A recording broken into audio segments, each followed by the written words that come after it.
আল্লাহর নবী বিশ্বাস দেয়, ইহুদি আমি নবী ওয়াদা দিলাম তোমার হরিণ ইনশাআল্লাহ কিছুক্ষণের মধ্যে চলে আসবে। এবার কিছু টাইম দিল, এই টাইমের মধ্যে না আসলে তোমাকে আমি বেত্রাঘাত করব। এবার টাইম যখন অতিক্রম হয়ে গেল, আল্লাহ নবীর শরীর মোবারকের মধ্যে আঘাত করতেছে। নাউজুবিল্লাহ। আল্লাহর নবীকে আঘাত করতে করতে নবীজিকে রক্তাক্ত করে ফেলেছে। এদিকে হরিণ তার বাচ্চাদেরকে বলল, ও আমার বাচ্চারা জনমের মতন দুধ পান কর, মনে হয় আর দেখা হবে না। মা কেন এই কথা বললেন? ওই হয়ে ডেকে ডেকে বলল, বিশ্ব নবী উম্মতের কান্ডারি মায়ার নবী, দিনের নবী, রহমতের নবী, আমি ওনাকে জামিন হিসাবে রেখেছি। আমি যদি বিলম্ব করি আমার বেয়াদবি হয়ে যাবে, অন্যায় হয়ে যাবে, এই জন্য আমি আর বিলম্ব করব না। এই বাচ্চাগুলো বলল, মা গো আপনাকে একা যেতে দিব না, আপনার সঙ্গে আমরা যাব। এখন দেখা যায় একটি হরিণ নয়, দুইটি হরিণ নয়, তিনটি হরিণ ধরতে ধরতে আল্লাহ নবীর কাছে পৌঁছে গেল। ওই হরিণ গিয়া দেখে বিশ্ব নবীর মাথা থেকে পা পর্যন্ত রক্তাক্ত হয়ে গেল। হরিণ নবীজির পা মুবারকের মধ্যে পড়ে আবার করুণ কান্না শুরু করে দিল। ইয়া রাসূলুল্লাহ, আমি হরিণের জন্য আপনারে আঘাত করছি গো নবীজি, আমি অন্যায় করেছি, আমি অপরাধ করেছি, ওগো নবীজি আমারে মাফ করে দেন। এই কোন কান্না থেকে ইহুদের ডাক দেন, না না হে মুহাম্মদ, ওই মক্কার লোকগুলো আপনার সমালোচনা করে আপনি নাকি জাদুঘর পাগল। না না, হরিণ আপনাকে চিনে, আপনাকে দেখে পর্যন্ত চোখের পানি ফেলে দিয়ে কান্দে। আমি ওয়াদা দিলাম আল্লাহ নবী গো, আপনি পাগল নয়, আপনি যে সমস্ত জাতির জন্য রহমতের নবী, আমি ইহুদি বিশ্বাস করে নিলাম। আসসালামু আলাইকুম ওয়া রাহমাতুল্লাহি ওয়া বারাকাতুহু।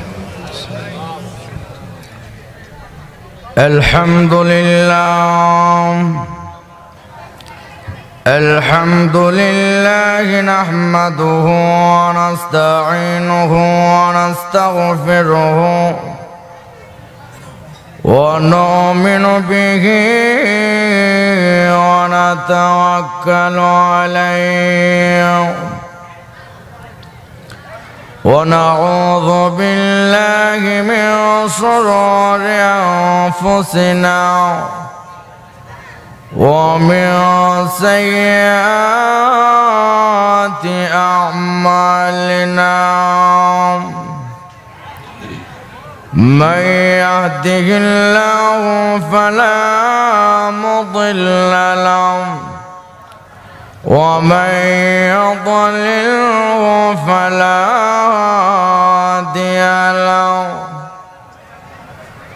ونشهد أن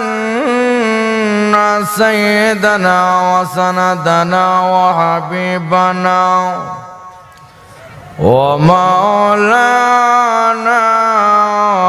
محمدا عبده ورسوله أرسله بالحق بشيرا ونذيرا وداعيا إلى الله بإذنه وسراجا منيرا. بعد فقد قال الله تعالى في كلامه المجيد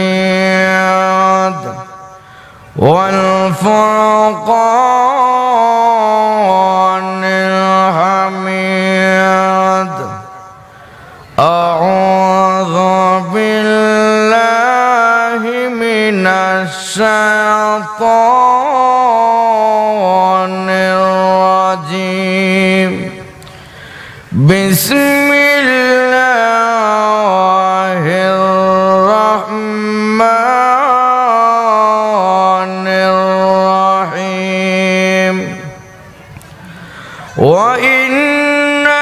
لعلى خلق عظيم وقال رسول الله صلى الله عليه وسلم من أحب سنتي فقد أحبني ومن أحبني كان معي في الجنة أو كما قال عليه الصلاة والسلام সকলে আমরা মহব্বতে নামাজের দুরূদ পড়ি সকলে আওয়াজ দিয়ে বলুন আল্লাহুম্মা সাল্লি আলা মুহাম্মাদ ওয়া আলা আলি মুহাম্মাদ কামা সাল্লাইতা আলা ইব্রাহিম ওয়া আলা আলি ইব্রাহিম ইন্নাকা হামিদুম মাজিদ اللهم بارك على محمد وعلى آل محمد كما باركت على إبراهيم وعلى آل إبراهيم إنك حميد مجيد সকল বলুন বালাগাল উলা বিকামালিহি كشف الدجى بجماله حسنت جميع خصاله صلوا عليه وآله অধ্যকার মোহাম্মদিয়া জামে মসজিদ ও নুরানিয়া হাফিজিয়া দারুল উলুম মাদ্রাসার এতিমখানার উদ্যোগে আজকের ইসলামী মহাসম্মেলনের শ্রদ্ধাভাজন সম্মানিত সভাপতি সাহেব উপস্থিত আছেন বিভিন্ন দিক থেকে আগত ধর্মপ্রাণ মুসলমান ভাইয়েরা পর্দায় অবস্থানরত মা বোনেরা আমি মহান আল্লাহ পাকের দরবার অত্যন্ত শুকর আদায় করেছি যিনি আমাদেরকে দয়া করে মায়া করে মহাব্বত করে আল্লাহ পাক জান্নাতি বান্দাকে এই জান্নাতের বাগিচার মধ্যে সমবেত হওয়ার তৌফিক দান করেছেন এই জন্য সকলেই উচ্চ কণ্ঠে আওয়াজ দিয়ে বলুন আলহামদুলিল্লাহ মাশাআল্লাহ ভাইরা আমার নিয়ামত পেয়ে নিয়ামতের শুকর আদায় করলে কি লাভ আল্লাহ পাক কোরআনে বলে لئن شكرتم لأزيدنكم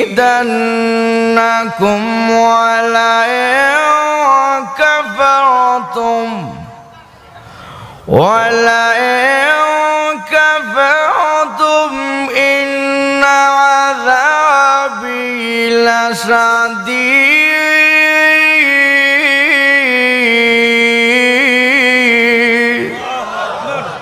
আল্লাহ বলে যদি নিয়ামত পেয়ে আমাদের শুকর আদায় করো কি লাভ লাযিদান্নাকুম তোমাদের নিয়ামত বৃদ্ধি করে দেওয়া হবে সুবহানাল্লাহ কোন ওয়ালা ইন কাফারতুম আর যদি কুফরি করো ইন্না আযাবি লাশাদীদ নিশ্চয় আমার আযাব কঠোর আযাব ঠিক না বে ঠিক আরেক আয়াতে আল্লাহ বলে ওয়াসায়াজিজিল্লাহু শাকিরিন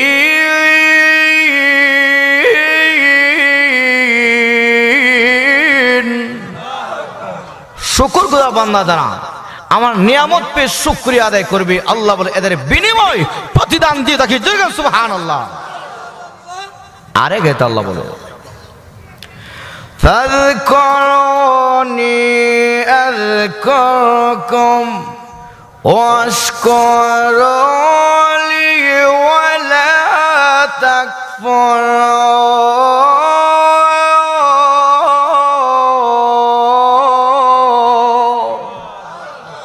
এটা আল্লাহ বলে ফাযকুরুনি আযকুরকুম তোমরা যদি আমাকে স্মরণ করো আল্লাহ বলে আমি আল্লাহ তোমাদেরকে স্মরণ করব সুবহানাল্লাহ অতএব আমি আল্লাহর শুকর আদায় করিও না শুকরি নাফরমানি করিও না এই জন্য তাফসীরের কিতাবে উল্লেখ করা হচ্ছে আপনারা যে কোরআন তাফসীর মাহফিলে আসছেন একমাত্র কার মহব্বতে আর যারা খান আল্লাহর মহব্বতে যখন বান্দা গর্তে অর্ধ হাত সামনে এগিয়ে আসে আল্লাহ বলে বান্দারে আমি আল্লাহ তোর দিকে এক হাত সামনে এগিয়ে আসি বান্দা যখন আমি আল্লাহকে পাওয়ার জন্য ঘর থেকে এক হাত সামনে এগিয়ে আসে আমি আল্লাহ তার দিকে দুই হাত সামনে এগিয়ে আসি বান্দা যখন আমি আল্লাহকে পাওয়ার জন্য ঘর থেকে হেঁটে হেঁটে আসে আমি আল্লাহ রহমত দিকে দ্রুত গতি যাচ্ছে।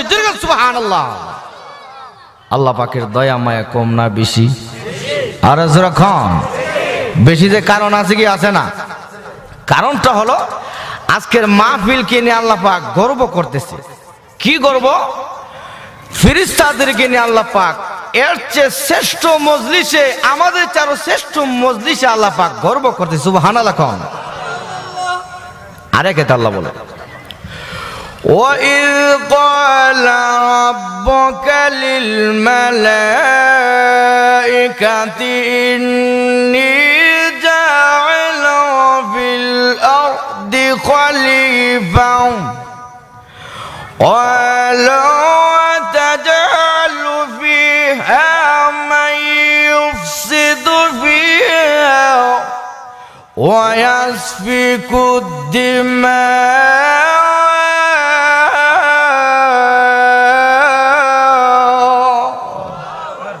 আল্লাহ বলে, আমি যখন ফেরেশতাদেরকে নিয়ে বৈঠক করলাম, পরামর্শ করলাম, ও ফেরেশতারা, পৃথিবীর বুকে মানব গোষ্ঠী আমি সৃষ্টি করতে চাই, তাতে তোমরা কি বলো? ফেরেশতারা বলছিল, আল্লাহ মাই ইউফসিদু ফিহা ওয়া ইয়াসফিকুদ দিমা, ওরা তো দুনিয়া থেকে ফিতনা ফাসাদ রক্তপাত ঘটাবে। ওয়া নাহনু নুসাব্বিহু বিহামদিকা ওয়া নুকাদ্দিসু লাক, আমরাই আপনার পবিত্রতা গুণগান গাই, আপনার প্রশংসা করি, আপনার জিকির আজকার তসবিহ তাহলিল আদায় করি। কেন সেই জাতি সৃষ্টি করবেন? আল্লাহ তখন বলেছিল, ক্বালা ইন্নী আ'লামু মা লা তা'লামুন,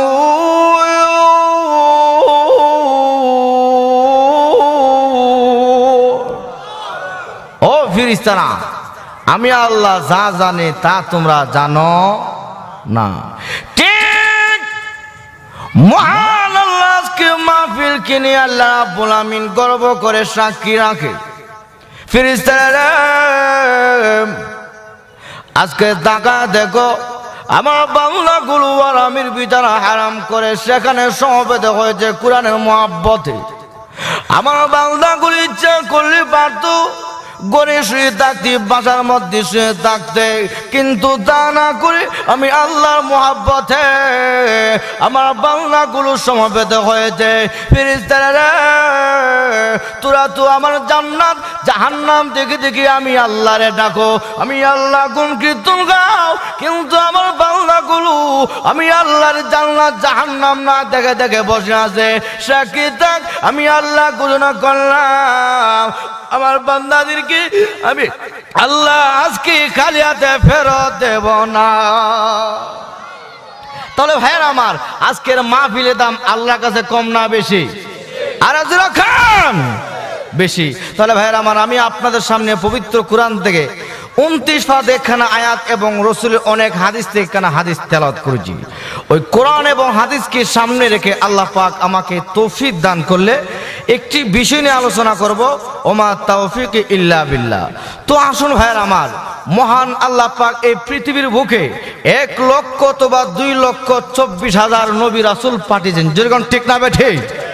সকলকে একটি কথা বলে দেওয়া দিয়েছিল, সকল নবী রাসূলকে আল্লাহ পাক একটি দায়িত্ব দিয়ে পাঠিয়েছিল, সে সকলে এক কথা বলবে, লা ইলাহা ইল্লাল্লাহ, আল্লাহ বাদে আর কোনো মাবুদ নাই। এই স্বীকারোক্তি দিয়ে সে আল্লাহর গোলামি করবে, আল্লাহর দাসত্ব করবে। যেরকম ঠিক না বেঠে? এই জন্য ভাইয়ের আমার, আমি আপনাদের সামনে আসতে যে ফিরেছি এটা আমার কল্পনা ছিল না, আল্লাহ পাক আমাকে আসার তৌফিক দিয়েছে। আসলে জুমা পড়ার পর যে অনেকে বলতেছে যে জুমা পড়ে যে আপনি এখানে যাবেন, কিভাবে যাবেন? এই ঢাকা সাভার যাবেন, এত যানজট থাকবে, তারপর 16 ডিসেম্বরে এই যাই ঝামেলা। তো আসলে আল্লাহ পাক আনছে আপনাদের দোয়ায়, আলহামদুলিল্লাহ। আপনাদের হুজুরও অনেক ফোন দিয়েছে, তারা কষ্ট করছে, তো এই জন্য আল্লাহর কাছে শুকর আদায় করছি। আল্লাহ পাক যে আপনাদের এখানে আমাকে আসার তৌফিক দান করছে, এই জন্য আমি মহান আল্লাহ পাকে আরো কৃতজ্ঞতা আদায় করছি। যেরকম সুবহানাল্লাহ। এই জন্য ভাইরা আমার, আসুন, সকল নবীদেরকে আল্লাহ পাক একটি দায়িত্ব দিয়েছিল যে তোমরা সে আল্লাহর প্রতি আহ্বান করবে, তোমরা সকলে এই কথা বলবে, আল্লাহ বাদে আর কাউকে মানা যাবে, আল্লাহ আমার রব, আল্লাহ আমার সব। যেরকম ঠিক না বে ঠিক? এই কথা স্বীকারোক্তি দিয়া সকলে বিশ্বাস স্থাপন করা সেই নবী রাসূলগণকে আল্লাহ পাক যে দিক নির্দেশনা দিয়েছে এই আমলে আমলি হইতে হবে। যেরকম ঠিক না বে ঠিক? এই জন্য আল্লাহ রাসূল হাদিসে বলছে, আলা কুল্লুকুম রাইন ওয়া কুল্লুকুম মাসউলুন আন রাইয়াতিহি, তোমরা প্রত্যেকেই দায়িত্বশীল, আর সেই দায়িত্ব সম্পর্কে কিয়ামতের ময়দানে জিজ্ঞাসিত হবে। ও দায়িত্বশীল, সেই দায়িত্ব আদায় করছো কিনা জবাব দিয়ে যাও। এই জন্য ভাইয়ের আমার, আল্লাহ পাক বিশ্ব নবীকে সকল নবীদের নবী যিনি, ও নবী কুলের সম্রাট যিনি, আল্লাহর পরে তার সম্মান ইজ্জত ওই নবীর উম্মত হতে পেরেছে। যেরকম ঠিক না বেঠে? ওই নবীর উম্মত হয়ে পেরে আমরা ভাগ্যবান, সৌভাগ্যবান। যেরকম ঠিক না ঠিক? আপনি আমার ভাগ্য অনেক ভালো, অনেক ভালো, আপনি আমি ধন্য। ঠিক না বা ঠিক? তাহলে ভাইয়ের আমার, এই নবী ছিলেন রহমতের নবী। কিসের নবী? রহমতের নবী ছিলেন। এই জন্য সেই রহমতের নবীকে আল্লাহ পাক দুনিয়ার মধ্যে পাঠাই দিয়া আল্লাহ পাক বলতেছে, সেই নবীজির অনুসরণ অনুকরণ করলে আমি আল্লাহকে পেয়ে যাবে, ইহুকাল এবং পরকাল শান্তি পেয়ে যাবে। যেরকম ঠিক না বে ঠিক? এই জন্য সমস্ত নবী রাসূলগণকে পাঠার সাথে সাথে আল্লাহ বলে দিছে, নবীদের আমলে আমলি হইবে, নবীদের আমলে আমলি হইবে। এই জন্য মহান আল্লাহ পাক এই দুনিয়ার মধ্যে অনর্থক অকারণে সৃষ্টি করেন নাই। আরেক আয়াতে আল্লাহ বলে, আফাহাসিবতুম আন্নামা খালাকনাকুম আবাসাও ওয়া আন্নাকুম ইলাইনা লা তুরজাউন।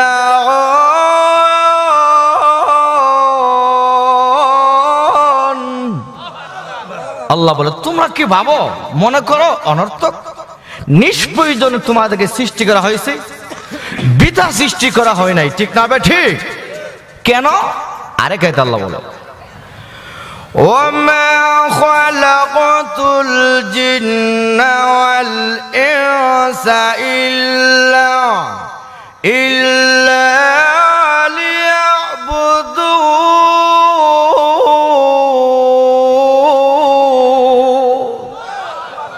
আল্লাহ বলে, মানুষ এবং জিন আমি আল্লাহ সৃষ্টি করছি একমাত্র আমি আল্লাহর গোলামির জন্য, দাসত্বের জন্য। ঠিক না বে ঠিক? গোলামি করব কার? আয়োজন কার? আল্লাহ। এই মিয়া, আপনি যখন সন্তানে নিয়ে যান, বাবু আসো আমার সঙ্গে তুমি কাজ করবে, তখন ছেলেরে নিয়ে যান, এইভাবে নিয়ে যান যে আমি যেইভাবে কাজ করি সেইভাবে কিন্তু কাজ করবে। ঠিক না বে ঠিক? বাবা কিছু দিক নির্দেশনা দেয়, আর একটু ভুল হইলে ধমক দেয়, কি কাজ করো, ভালো করে সুন্দর করে কাজ কর। কাজ অল্প হোক, কাজটা কিন্তু সুন্দর হইতেইব। ঠিক না বে ঠিক? কাজটা সুন্দর হতে হবে। ঠিক আল্লাহ পাক বলে, তুমি যে আমল করবে, প্রথম নাম্বার আমলের শর্ত হইল, আল্লাহ রাসূল বলছে হাদিসে, ইন্নামাল আমালু বিন্নিয়াত, তোমার নিয়তটা সহি করো। মানে সমস্ত আমল নিয়তের উপর নির্ভর করে। ঠিক না বে ঠিক? নিয়তের উপর কি? আপনি যে বাড়ির থেকে এই নিয়ত করে আসছেন, আমি মাহফিলে যাচ্ছি কোরআনের মহাব্বতে, আল্লাহর মহাব্বতে, এই মাহফিলে যাচ্ছি, হতে পারে আমার জীবনের শেষ মাহফিল হতে পারে, এই উদ্দেশ্যে আসছেন। যদি এই অবস্থা মারা যায়, তাহলে আপনার জীবনের সমস্ত গুনাহ আল্লাহ মাফ করে দেবে। ওই আপনি যে সহি নিয়ত করে আসছেন, ঠিক না? নিয়ত সহির কথা বলি, এক আল্লাহর ওলি নিয়ত সহি করে যে ঘর থেকে বের হচ্ছে, হুজুর ঘর থেকে নিয়ত করে বের হচ্ছে, তাকবীর উলার সঙ্গে নামাজ পড়বে ইমাম সাহেবের পেছনে, আল্লাহর ওলি নিয়ত করে বের হচ্ছে, মসজিদে আসতে আসতে এসে দেখে মসজিদের মধ্যে ইমাম সাহেব বলতেছে, আসসালামু আলাইকুম ওয়া রাহমাতুল্লাহ। আল্লাহর ওলি আহ করে চোখের পানি ফেলে দিয়ে কান্দে, প্রভু জীবনে কোনদিন আমার তাকবীর উলা ছুটে নাই, আজকে আমার কাছ থেকে তাকবীর উলা ছুটে গেল, আফসোস করতেছি। গায়েব থেকে আওয়াজ আসলো, বান্দারা তোর আমল কবুল হওয়ার ছিল না, আজকে যে আফসোস করছো, আকাঙ্ক্ষা করছো, আমি আল্লাহ আজকে তোমার এই নিয়ত দেখে আমি আল্লাহ তোমার সমস্ত আমল কবুল করে নিলাম। তাহলে আবার চিন্তা করেন, ঘর থেকে নিয়ত করে বের হচ্ছে, তাকবীরুল্লাহর সঙ্গে নামাজ পড়বে, ঠিক না ভাই? ঠিক। আমরা যারা তাবলিগে যাই, আমরা বলি ভাই আমরা যে 1 চিল্লা দেই, 2 চিল্লা দেই, 3 চিল্লা দেই, তাকবীরুল্লাহ যেন না সরে, ঠিক না ভাই? ঠিক। কারণ তাকবীরুল্লাহর ফজিলত আল্লাহ রাসূল বলছে, এই তাকবীরুল্লাহর সঙ্গে 40 দিন লাগাতার নামাজ পড়তে পারলে তার জন্য 2টা পরোয়ানা লেখা হয়। কয়টা? একটা, জাহান্নামের দফতর থেকে তার নামটা কেটে দেওয়া হয়, সুবহানাল্লাহ কোন। 2 নাম্বার, মুনাফিকের নাম থেকে তার নামটা কেটে দেওয়া হয়, সুবহানাল্লাহ। তাহলে এইভাবে নামাজ পড়লে লাভ না লস? নিয়ত সহি কইরা, ঠিক না ভাই? ঠিক। নিয়ত সহি করবেন, সহি করে যদি আপনি আল্লাহ রাস্তায় খাঁটি নিয়তে আপনি অল্প টাকা দান করেন, এটাও আল্লাহ পাক উহুদ পাহাড় পরিমাণ সওয়াব দান করবে, সুবহানাল্লাহ। এই জন্য প্রথম নাম্বার আমলের শুরুতে নিয়ত সহি করা। এই জন্য আল্লাহ বলেন, ওয়ামা উমিরু ইল্লা লিয়াবুদুল্লাহ মুখলিসিনা লাহুদ্দীন।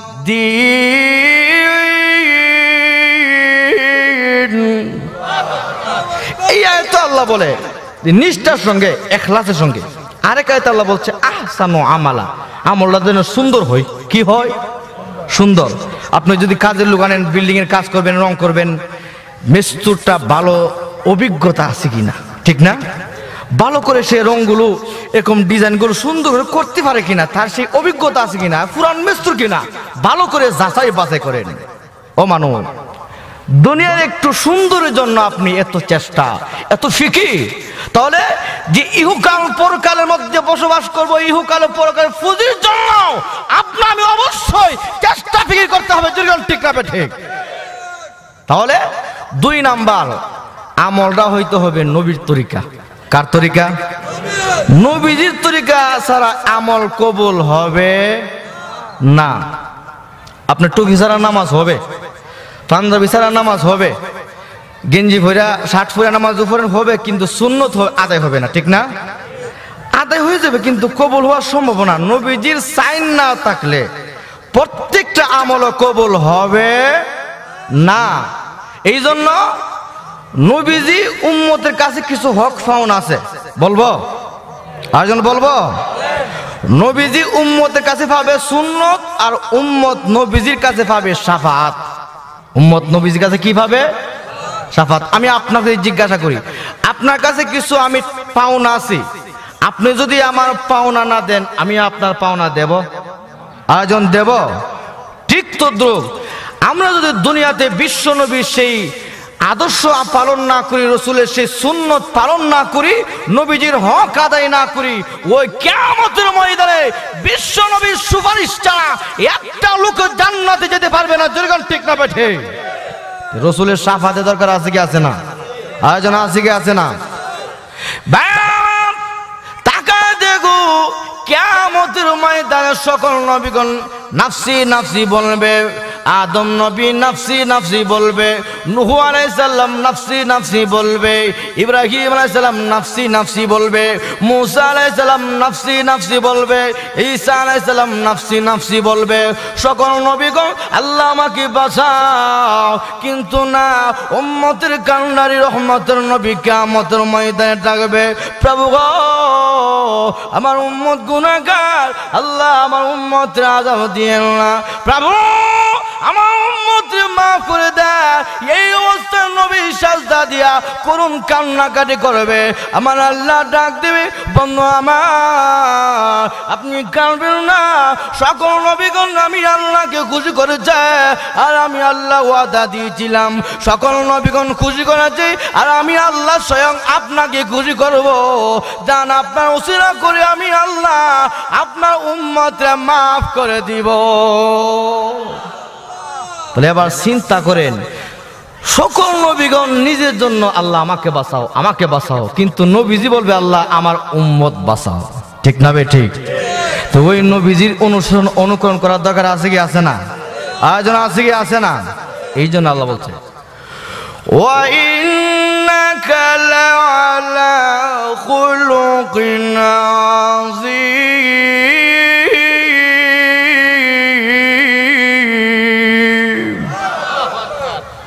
হাবিব নিশ্চয়ই আপনি মহান চরিত্রের অধিকারী।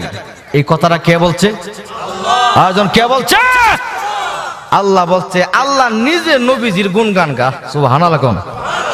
নবীজি নিজের গুণগান আল্লাহ গা। নবীজি মহান চরিত্রের অধিকারী। আজকে আমরা লাল চা খায়া এমপি মন্ত্রী চেয়ারম্যানের জন্য লাল চা খায়া কই অমুক বাইরের চরিত্র ফুলের মতো পবিত্র, কই কি কই না?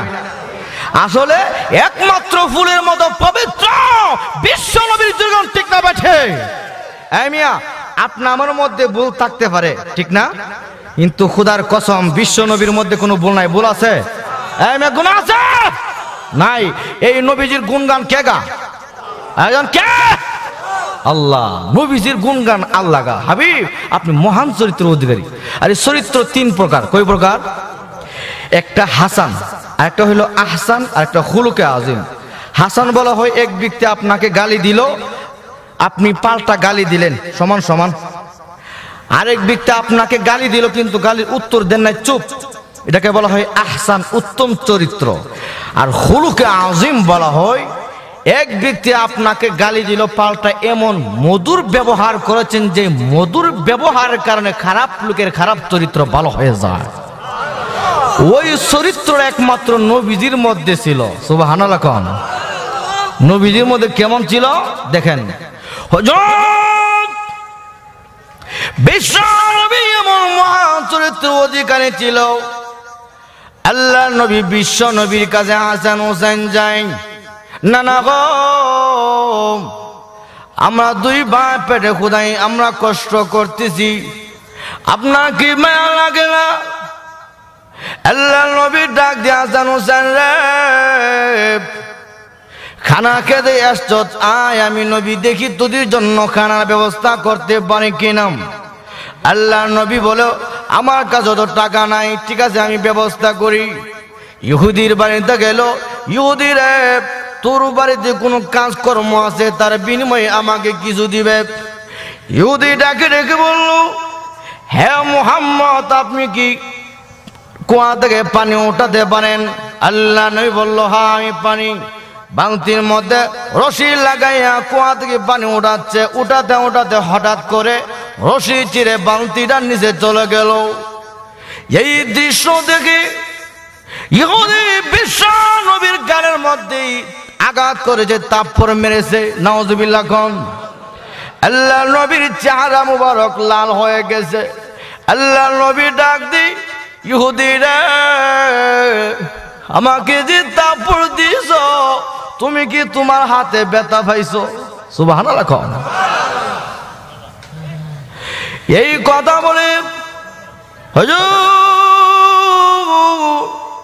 বিসমিল্লাহ বলে কুয়ার মধ্যে হাত রাখলেন, সঙ্গে সঙ্গে আল্লাহ নবীর হাত মুবারকের উসিলা করে আমার আল্লাহ এই কুয়ার মধ্যে পানি ভরপুর করে দিয়ে বালতি সহকারে উপরে উঠে গিয়েছে।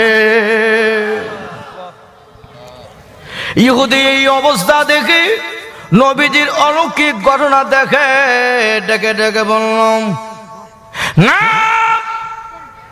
আপনি জাদুকর নয়, পাগল নয়।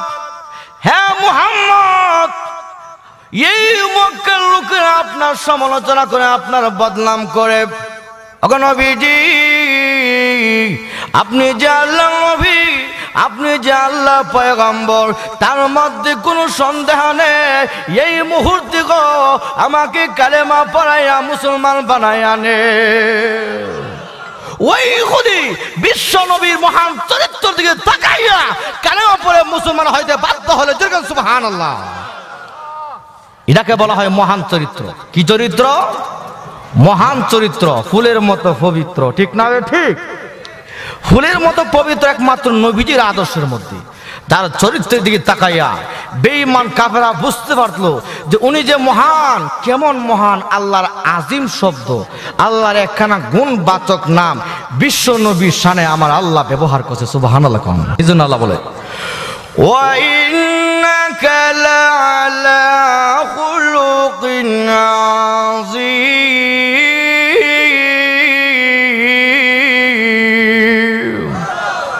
হাবিব, নিশ্চয়ই আপনি মহান চরিত্রের অধিকারী। এই কথা কে বলছে? আল্লাহ। শুধু তাই নয়, আরেক আল্লাহ বলছে ওয়ামা আরসালনাকা ইল্লা রাহমাতাল লিল আলামিন। হাবিব, আপনি বিশ্ব জগতের জন্য রহমত স্বরূপ। যেরকম সুবহানাল্লাহ। নবীজি আপনি আমার জন্য রহমত, নবীজি ইহুদি খ্রিস্টানের জন্য রহমত, নবীজি কীট পতঙ্গের জন্য রহমত, নবীজি বেনামাজির জন্য রহমত, নবীজি সকল জাতির জন্য রহমত। যেরকম ঠিক না ঠিক? কারণ বিশ্ব নবীকে পাঠানোর সাথে সাথে আমার আল্লাহ অন্য নবীর উম্মতের মতন আল্লাহ পাক আযাব গজব দিয়ে ধ্বংস করেন নাই। কেন? কারণ বিশ্ব নবী হলেন সকল নবীদের নবী। ঠিক না ঠিক? এই জন্য আল্লাহ বইলা দিছে আপনার কারণে আমি আল্লাহ এই দুনিয়া ধ্বংস করব না। না হয়তো আমাদের নবীজি দুনিয়াতে আসার আগে কোন নবীর উম্মতকে আল্লাহ পাক পাহাড় উল্টিয়ে এই জমিন উলট পালট করে আল্লাহ ধ্বংস করে দিয়েছে। কোন নবীর উম্মতকে আল্লাহ পাক বৃষ্টির পানি দেয়া এই বন্যার পানি দেয়া ধ্বংস করে দিয়েছে। কোন নবীর উম্মতকে আল্লাহ রাব্বুল আমিন পাথরের বৃষ্টি দেয়া ধ্বংস করে দিয়েছে। কিন্তু বিশ্ব নবীর উসিলা করে মহান আল্লাহ আপনি আমাকে ধ্বংস করেন নাই। যেরকম ঠিক না ঠিক? কারণ নবী ছিলেন রহমত। নবী কি ছিলেন? রহমত, আমাদের জন্য রহমত স্বরূপ। এই রহমতের কারণে আল্লাহ পাক আপনি আমাকে ধ্বংস করেন না। না হয়তো আমরা যে আজকে পাপের কাজে লিপ্ত হয়ে গেলাম, পাপাচারে আমরা আজকে নিমজ্জিত হয়ে গেলাম। হে মুসলমান, এই জন্য অনুরোধ, এখনো সময় আছে সেই রসুলের তরিকা মানো, রসুলের আদর্শ গ্রহণ করে। যেরকম ঠিক না বেঠে? কারণ বিশ্ব নবীর আদর্শ গ্রহণ করলে ইহুকালে শান্তি, পরকালেও শান্তি। হুজুর সাল্লাল্লাহু আলাইহি সাল্লামের সেই আদর্শ, সেই নবীজি রহমত, সকল জাতির জন্য রহমত, কীট পতঙ্গের জন্য রহমত, হরিণের জন্য রহমত।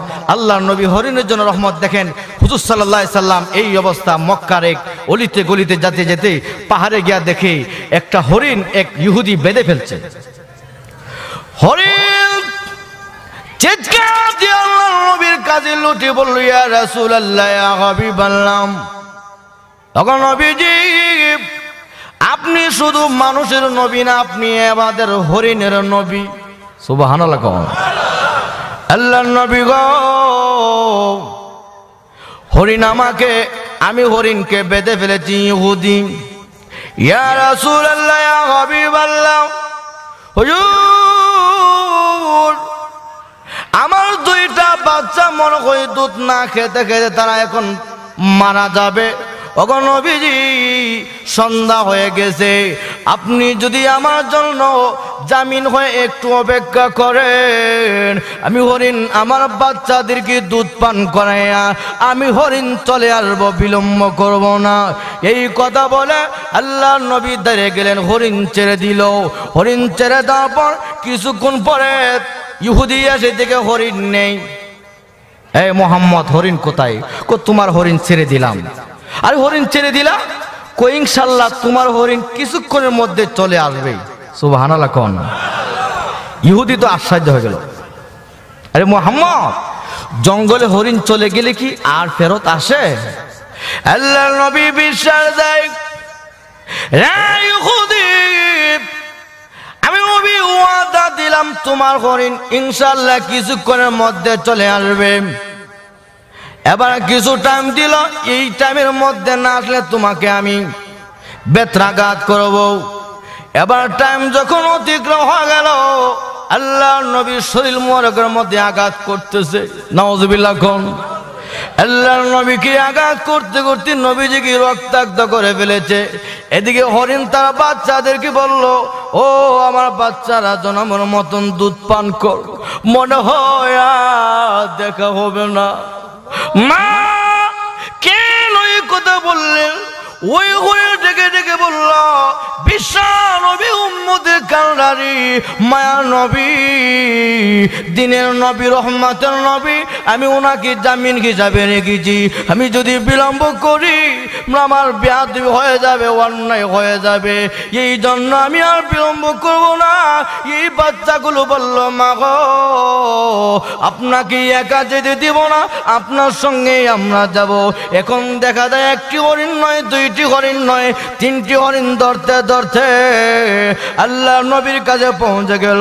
ওই হরিণ গিয়া দেখে বিশাল নবীর মাথা থেকে পা পর্যন্ত রক্তাক্ত হয়ে গেল। হরিণ করুণ কান্না শুরু করে দিল। ইয়া রাসূলুল্লাহ, আমি হরিণের জন্য আপনারে আঘাত করছি গো নবীজি, আমি অন্যায় করেছি, আমি অপরাধ করেছি, ওগো নবীজি আমারে মাফ করে দেন। এই কোন কান্না থেকে ইহুদের ডাক দেন, না না হে মুহাম্মদ, ওই মক্কার লোকগুলো আপনার সমালোচনা করে আপনি নাকি জাদুঘর পাগল। না না, হরিণ আপনাকে চিনে, আপনাকে দেখে পর্যন্ত চোখের পানি ফেলে দিয়ে কান্দে। আমি ওয়াদা দিলাম আল্লাহর নবী গো, আপনি পাগল নয়, আপনি যে সমস্ত জাতির জন্য রহমতের নবী, আমি ইহুদি বিশ্বাস করে নিলাম। ওই ইহুদি এক বাক্যে বিশ্ব নবীর কালেমা গ্রহণ করে মুসলমান হয়ে গেল মহান চরিত্র দেখে। দুর্গম সুবহানাল্লাহ। এটাকে বলা হয় মহান চরিত্র। কিসের চরিত্র? মহান চরিত্র। যে নবীজির চরিত্র দেখে বেঈমান কাফেররা মুসলমান হইতে বাধ্য, ঠিক না বে ঠিক? এই জন্য ভাইরা আমার, এই চরিত্র একমাত্র মুহাম্মাদুর রাসূলুল্লাহ সাল্লাল্লাহু আলাইহি সাল্লামের মধ্যে ছিল। সেই চরিত্র যদি আজকে মুসলমানদের মধ্যে এসে যায়, তাহলে মুসলমান আজকে পারিবারিক অবস্থায়, তার ব্যক্তিগত অবস্থায়, পারিবারিক অবস্থায়, সামাজিক অবস্থায়, রাষ্ট্রগত অবস্থায়, আন্তর্জাতিক সর্বক্ষেত্রে তার জীবনে আসবে শান্তি। যেরকম ঠিক না বেঠে? আজকে সেই আদর্শ চলে যাচ্ছে, সেই চরিত্র চলে যাচ্ছে বেদিনের কাছে। মুসলমানদের চরিত্র থাকার কথা ছিল মুসলমানের কাছে, ঠিক না বেঠে? এই চরিত্র ছিল মুহাম্মাদুর রাসূলুল্লাহ সাল্লাল্লাহু আলাইহি সাল্লাম সারা বিশ্বের জাতিকে শিক্ষা দিয়েছিল। যেই জাতিগুলো ছিল মূর্খ, যেই বেঈমান কাফেররা জানতো না, বুঝতো না, বিশ্ব নবী এগুলো প্রমাণ করে দিয়েছে। আদর্শের মাধ্যমে, চরিত্রের মাধ্যমে জাতিকে শিক্ষা দিতে হয়। যেরকম ঠিক না বেঠে? কিন্তু সেই জাতি আজকে সেই আদর্শ ভুলে গেছে, সেই আদর্শ আমরা ছেড়ে দিলাম। দেখেন হুজুর সাল্লাল্লাহু আলাইহি সাল্লাম, নবীজি এক স্ত্রী নতুন বিয়ে করার পর, মাইমুনা রাদিয়াল্লাহু তাআলা আনহা, ওনাকে বিয়ে করার পর ঘরে নিয়ে আসলো। আল্লাহর নবী তাহাজ্জুদের সময় উযু করার নিয়তে ঘর থেকে বের হয়ে তাহাজ্জুদ পড়বেন, বাহিরে গেলেন, মসজিদে গেলেন। তো মসজিদে আয়সা দেখে দরজা বন্ধ। স্ত্রী ভাবছে, এই মাইমুনা রাদিয়াল্লাহু তাআলা আনহা, উনি ভাবছে মনে হয় আরেক স্ত্রী ঘরে গেছে গা, সন্দেহ করে নিছে। আল্লাহর নবীকে সন্দেহ করে বসছে, এমন সন্দেহ করছে, আহা এখন তো দরজা খুলে না। নবী বারবার বলছে দরজা খুলো খুলো, খুলতেছে না, খুলতে অনেকক্ষণ পর দরজা খুলছে। খোলার পর নবীজিও মুস্কি হাসি দিছে। কি হাসি দিছে? মুস্কি হাসি দিছে। আর আমি গেলাম, দরজাটা খোলার সাথে সাথে এত দেরি করছে না, চুলের মুড়িটা ধরলাম, ঠিক না বে ঠিক? কিন্তু বিশ্ব নবী সেই আদর্শ না। নবীজি মুস্কি হাসি দিয়ে বলছে, তুমি আমাকে এরকম ভাবে আসলে তুমি মাইন্ড করে আসলে আমার সঙ্গে এরকম ভাবে তুমি খারাপ আচরণ করছো, আসলে তুমি যা ভাবছো তা না, ঠিক না বে ঠিক? তুমি যা মনে মনে ধারণা করছো আসলে তা ছিল না। আমি গিয়েছিলাম নবীজির নামাজ পড়ার জন্য, তাহাজ্জুদ পড়ার জন্য। সুবহানাল্লাহ। মুসলমান আজকে অনেক সময় দেখা যায়, আজকে আমাদের পাড়া প্রতিবেশী অথবা ভাই বন্ধু বান্ধব, হ্যাঁ সঙ্গী সাথীর সঙ্গে অনেক সময় সন্দেহমূলক আমরা ধারণা করে আমরা এরকম একজন আরেকজনের দুশ্মন মনে করি, ঠিক না বে ঠিক? সাবধান, ধারণা মনে করে দুশ্মনী করা যাবে। এই নবীজির আদর্শ আপনার মধ্যে আনতে হবে। সেই নবীজি আপনার মধ্যে আদর্শ এনেন, এই সেই আদর্শ যখন আমি বাস্তবায়ন করব, অবশ্যই আপনার আমার জীবনে আসবে শান্তি। যেরকম ঠিক না বে ঠিক? এই জন্য সেই হুজুর সাল্লাল্লাহু আলাইহি সাল্লামের আদর্শ সাহাবা কিরাম গ্রহণ করেছিল, আবু বকর সিদ্দিক রাদিয়াল্লাহু আনহু গ্রহণ করেছিল। আল্লাহর নবীজি যাবে হিজরতের উদ্দেশ্যে, আবু বকরকে বলছে, আবু বকর তোমাকে মনে হয়নি আমি হিজরতের উদ্দেশ্যে যেতে পারি, তুমি প্রস্তুত থাকো। অনেক দিন আগে বলেছে, কেউ বলে 6 মাস আগে, কেউ বলে এরকম ভাবে 1 মাস আগে, কেউ বলে 3 দিন আগে। আচ্ছা যাক, এই অবস্থা বিশ্বনবী যেদিন মক্কা ছেড়ে মদিনা যাবে, আল্লাহর নবী বিশ্বনবী রহমতের নবী মক্কা ছেড়ে যখন নবীজি মদিনা যাবে, নবীজির ঘর চতুর্দিক দিয়ে বেঈমান কাফেররা ঘেরাও করে ফেলেছে। ঘেরাও করার সঙ্গে সঙ্গে তীর তলোয়ার নিয়ে দাঁড়িয়ে আছে। আল্লাহর নবী তখন একটি আমল করছে, আমলটা বলবো, আমল করছেন, وَجَعَلْنَا مِنْ بَيْنِ أَيْدِيهِمْ سَدًّا وَمِنْ خَلْفِهِمْ سَدًّا فأغشيناهم فهم لا يبصرون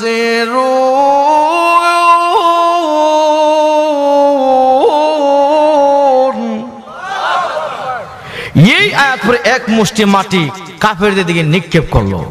নিক্ষেপ করার সঙ্গে সঙ্গে বেঈমান কাফেরে চোখের মধ্যে আমার আল্লাহ কুদরতি পর্দা দিয়ে দিছে।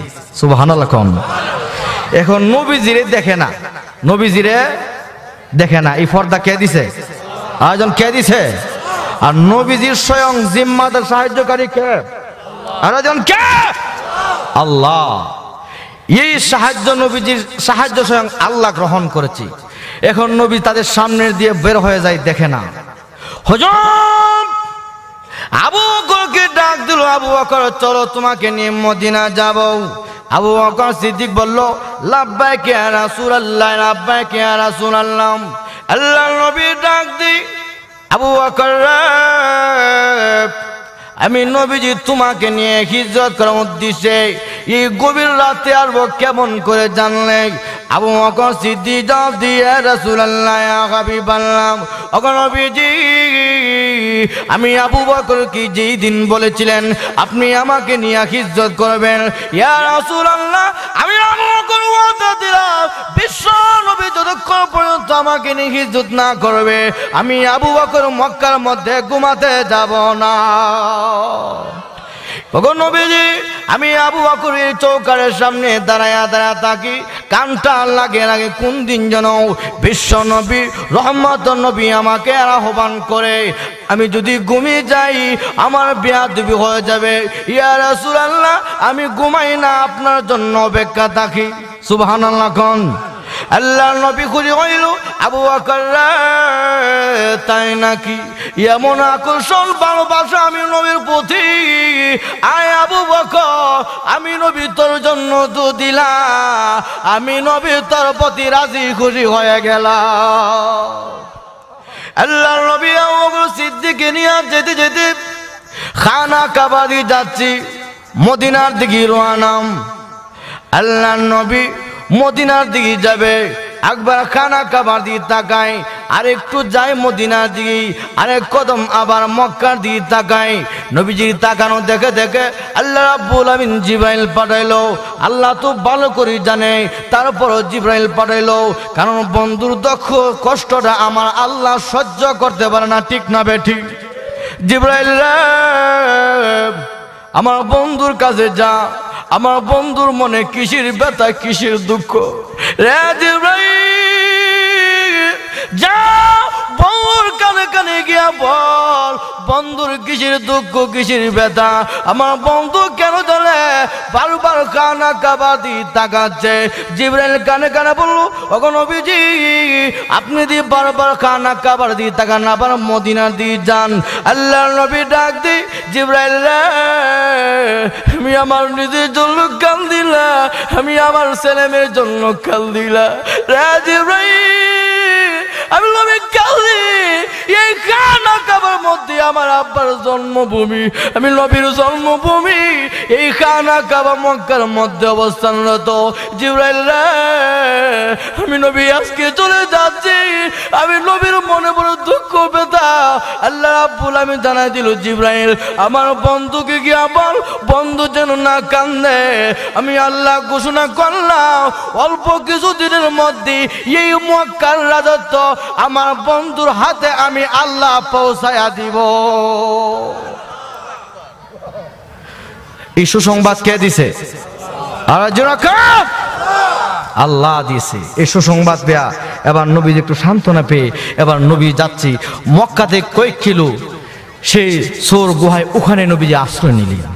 3 দিন 3 রাত, 3 দিন 3 রাত এখানে নবীজি অবস্থান করলো। আবু বকর সিদ্দিক রাদিয়াল্লাহু তাআলা আনহু উনি সে গত্রের ভেতর গিয়া দেখে ছোট ছোট গোত্র আছে, উনি ভাবছেন বিষাক্ত কোনো জীব জন্তু থাকতে পারে, আক্রমণ করতে পারে, এগুলো পাগড়ির টুকরা টুকরা করে বন্ধ করে দিলেন। একটা গোত্র বন্ধ করার জন্য কোনো কাপড় নেকড়া ছিল না, তো ওই গোত্রের মধ্যে পায়ে দিয়ে এটা বন্ধ করে রাখলো, পায়ের মোড়া দিয়ে। আল্লাহর নবীজির মাথা মোবারক আবু বকরের রানের মধ্যে রেখে একটু আরাম করতেছি। সুবহানাল্লাহ। এই অবস্থা বেঈমান কাফেররা এদিকে সবাই সচেতন হয়ে গেল। নবীজির ঘরে ঢুকে দেখে নবীজি নাই, আলী চাদর গায়ে দিয়ে শুয়ে রাখলো। রে আলী, মুহাম্মদ কোথায়? তোমাদের চাকর নাকি? নবীজি কোথায় বলে দিব? যাও, আমি জানি না।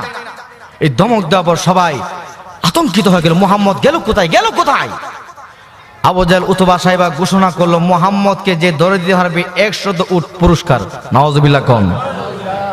এই ঘোষণা শুননা আবু জাহেল উতবা সাহেবা ঘোষণা দেওয়ার পর বেঈমান কাফেররা যে পারে যেই দিকে তন্ন তন্ন করে তালাশ করতে করতে ওই সোর গুহায় এসে পৌঁছে গেল। বেঈমান কাফেররা বলতে, এখানে দাগ দেখা যাচ্ছে, চিহ্ন দেখা যাচ্ছে। এদিকে আমার আল্লাহ কবুতর বলে, এই কবুতর তুই বাসা বেঁধে ফেল, এই মাকড়সার জাল তুইও এরকম ভাবে জাল বেঁধে ফেল। এখন দেখা যায় মাকড়সারও জাল দেখা যাচ্ছে, কবুতর বাসা বেঁধে ডিম ফেলে দিছে। সুবহানাল্লাহ। কাফেরা কাছে কাছে গিয়া বলতেছে, মনে হয় এখানে পায়ের দাগ দেখা যায়। আর কিছু কিছু বাড়ি যদি এখানে হইতো, মাকড়সার জাল ভেঙ্গে এবং কবুতর বাসা ভেঙ্গে যাইতো। ঠিক না ভাই? ঠিক। আবু বকর সিদ্দিক বলছে, ইয়া রাসূলুল্লাহ, এই যে কাফের এসে গেছে, হুজুর আমাদেরকে মেরে ফেলবে। লা তাহজান ইন্নাল্লাহা মা'ানা, কোরআনের আয়াত নবীজি বলতেছে। আবু বকর ভয় করবে না, চিন্তা করবে না। আবু বকর, আমরা দুইজন নয়, আমরা তিনজন। কয়জন? আল্লাহ আমাদের সাথে আছে। না আবু বকর চিন্তা করবে না, ভয় করবে না, আল্লাহ আমাদের সঙ্গে আছে। আবু বকর,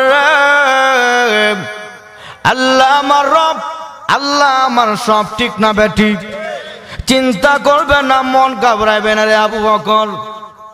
এবার মন ক্ষুণ্ণ না হওয়ার জন্য আল্লাহ নবী সান্ত্বনা দিলেন। সান্ত্বনা পেয়ে এই অবস্থা তারা যখন চলে গেল, এদিকে গোত্রের মধ্যে পা দেওয়ার সঙ্গে সঙ্গে একটা বিষাক্ত সাপ ছিল। ওই সাপটা আবু বকর সিদ্দিকের পায়ের মধ্যে ধ্বংস করার সঙ্গে সঙ্গে ওনার সমস্ত শরীর নীল বর্ণ হয়ে গেল। বিষাক্ত সাপের আক্রমণে উনি ব্যথায় ব্যথিত হইয়া উনি চোখের পানি ফেলে দিয়ে কান্দে। আল্লাহর নবী আবু ঘুমিয়েছিল, হঠাৎ করে সজাগ হয়ে যায়। আল্লাহর নবী ডাক দি, আবু বকর তুমি কেন কাঁদতেছো? কিসের দুঃখ, কিসের ব্যথা? তোমার কি বাড়ির কথা মনে পড়েছে রে আবু বকর? হুজুর না, বাড়ির জন্য কাঁদলে না গো নবীজি, সন্তানের জন্য, মেয়ের জন্য, বিবির জন্য আমি কাঁদি না। ওগো নবীজি, আমাকে বিষাক্ত সাপে আমাকে আক্রমণ করেছে, আমি আর সইতে পারি না, আমি ব্যথায় অস্থির হয়ে গেছে গো নবীজি। আমার নবী ডাক দে, আবু বকর তুমি কি আমার সজাগ করতে পারো নাই? ইয়া রাসূলুল্লাহ, আপনি হলেন সকল নবীদের নবী, আপনি হলেন রহমতুন নবী, নবী গো আপনার ঘুম ভাঙতে আমি আবু বকর মন চাই না। হুজুর আমি আবু বকর মরতে রাজি আছি, একটা মুহূর্তের জন্য আপনি নবীর ঘুম ভাঙতে আমি আবু বকর রাজি না। কেমন মুহাব্বত দেখেন, মরতে রাজি কিন্তু বিশ্ব নবীর ঘুম ভাঙতে রাজি না। যেরকম ঠিক না বেঠে? কি পরিমাণ মুহাব্বত নবীর প্রতি সে আবু বকর সিদ্দিকের। এই জন্য রাসূল বলছে, সমস্ত উম্মতের আমল যদি এক পাল্লা রাখা হয় আর অপর পাল্লা আমার আবু বকরের আমল রাখা হয়, সমস্ত উম্মতের আমলের চেয়ে আমার আবু বকরের আমলের পাল্লা ভারী হয়ে যাবে। আবু বকর সিদ্দিকের দাম কম না বেশি? আর জোরে খান বেশি। নবীর সুন্নত দয়রা না সাইরা? আর জোরে খান দয়রা। সে নবীজি সুন্নত ধরার কারণে দাম কমছে না বাড়ছে? বাড়ছে। সমস্ত উম্মতের প্রধান উম্মত। ঠিক না বেঠিক? নবীজি বলতে সমস্ত উম্মতের আগে আমার আবু বকর সমস্ত উম্মতের আগে জান্নাতে প্রবেশ করবে। যেরকম সুবহানাল্লাহ। সেই আবু বকর সিদ্দিকের এত দাম। খন্দকের যুদ্ধের জন্য রাসূল বলছে, কে কি দিবা আল্লাহর আশায় বলো তো? সাহাবা কেরাম। উমর রাদিয়াল্লাহু আনহু চিন্তা করলো, আজকে সুযোগ আছে। আবু বকর সিদ্দিকের সম্পদ কম, অল্প, অতএব আমার সম্পদ অনেক বেশি। আমি সম্পদ 2 ভাগ করে 1 ভাগ আল্লাহর আশায়, 1 ভাগ সংসারের জন্য রেখে দিলাম। তো রেখে সব সম্পদ আল্লাহর আশায় দিয়ে দিল। রাসূল বলল, আবু বকর তুমি কি নিয়ে আসলে? উমর তুমি কি নিয়ে আসলে? উমর বলল, ইয়া রাসূলুল্লাহ, আমার সব সম্পদ 2 বন্টন করে 1 বন্টন আল্লাহর রাস্তায় দিলাম আর 1 বন্টন সংসারের জন্য রেখে দিলাম। আবু বকর তুমি কি নিয়ে আসলে? হুজুর কোনো কিছু নাই, করে হাড়ি পাতিল যা আছে সব কিছু নিয়ে আসলাম। সুবহানাল্লাহ। কোন রাসূল বলল আবু বকর গরুর মধ্যে কি রেখে আসলে? আল্লাহ এবং আল্লাহর রাসূলকে। সুবহানাল্লাহ। গরুর মধ্যে কোনো কিছু নাই, যাই ছিল সব নিয়ে এসেছে। হুজুর এত খুশি হয়েছে। সে আবু বকর সিদ্দিকের এত দাম, সে আবু বকর সিদ্দিকের এত মর্যাদা।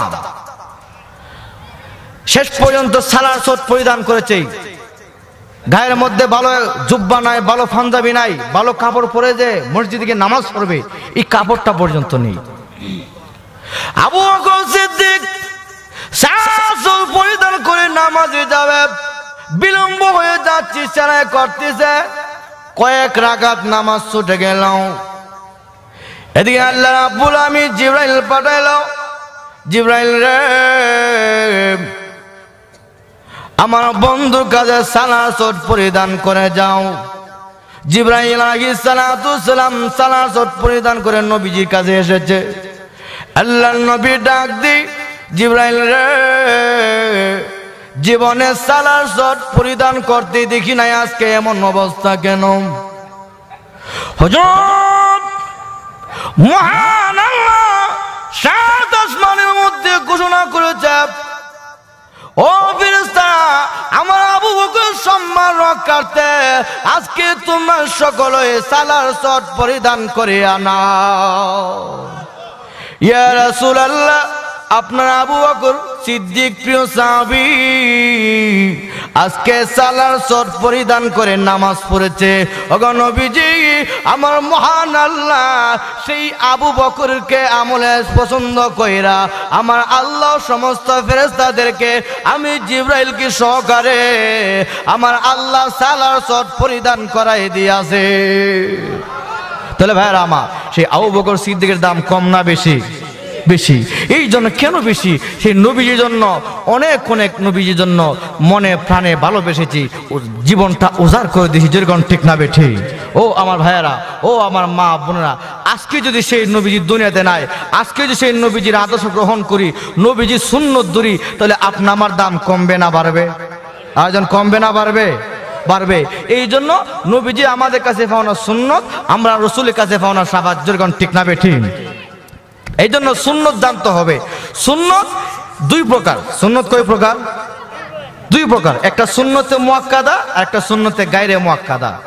তো সুন্নতে মুআক্কাদা যারা নবীজি কোনো সময় ছাড়েন নাই, ঠিক না বে ঠিক?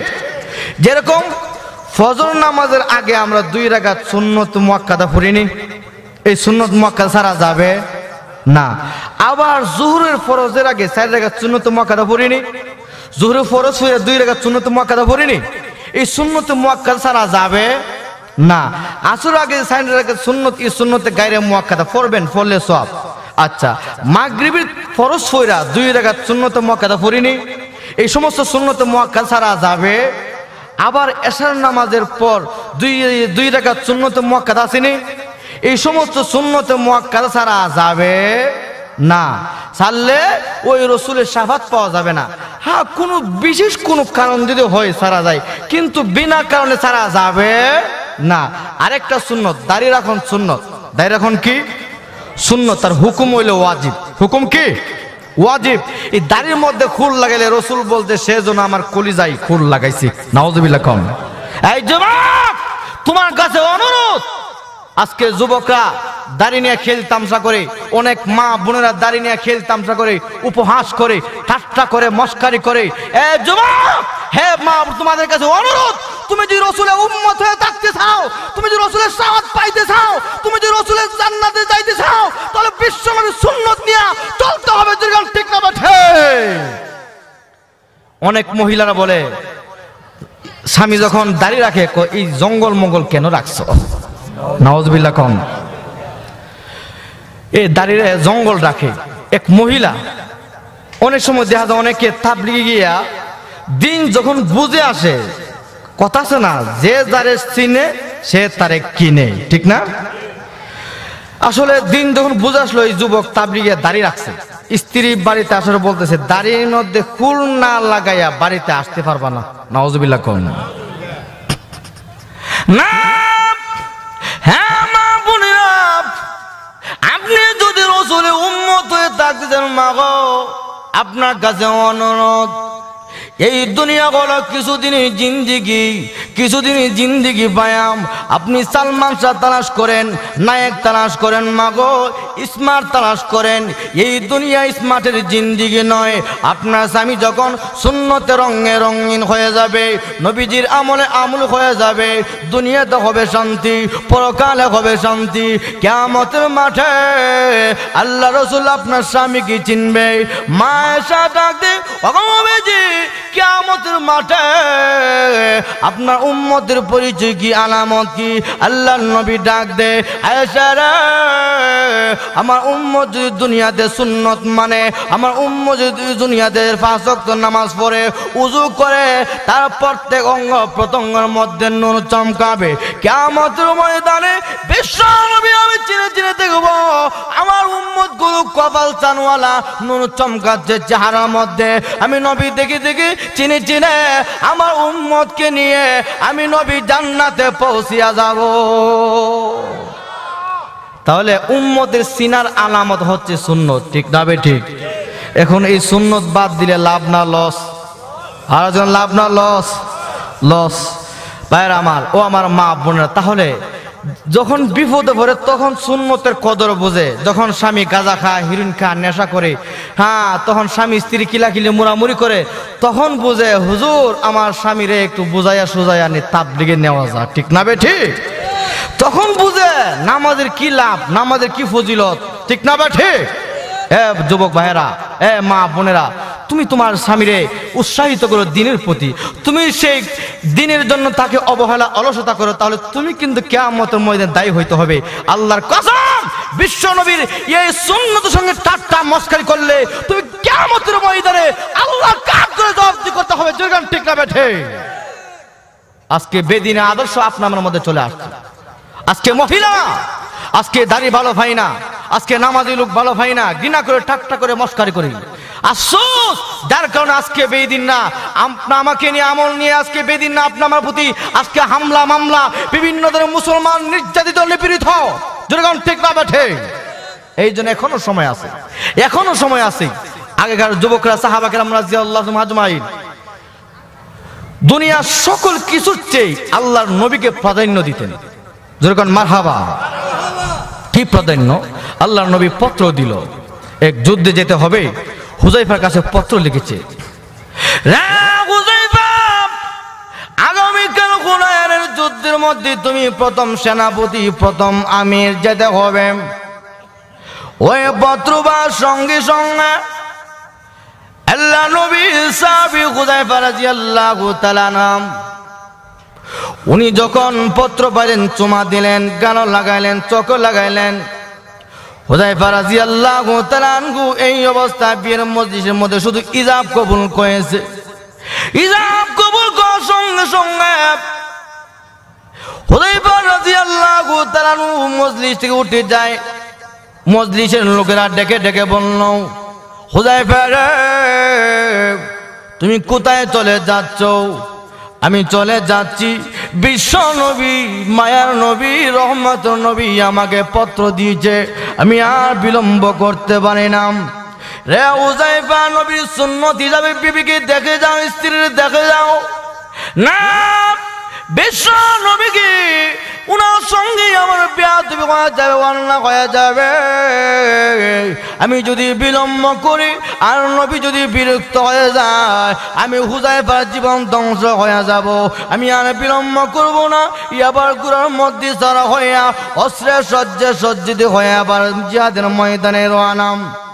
এবার ওখানে যাওয়ার সঙ্গে সঙ্গে নতুন বিবি পত্র দিয়েছে, স্বামীরে, নতুন ইজাব কবুল হয়েছে, ও স্বামী, আপনার সঙ্গে একটু দেখা সাক্ষাৎ করার মধ্যে মনের মধ্যে আসা, আপনি আমার সঙ্গে একটু সাক্ষাৎ করুন।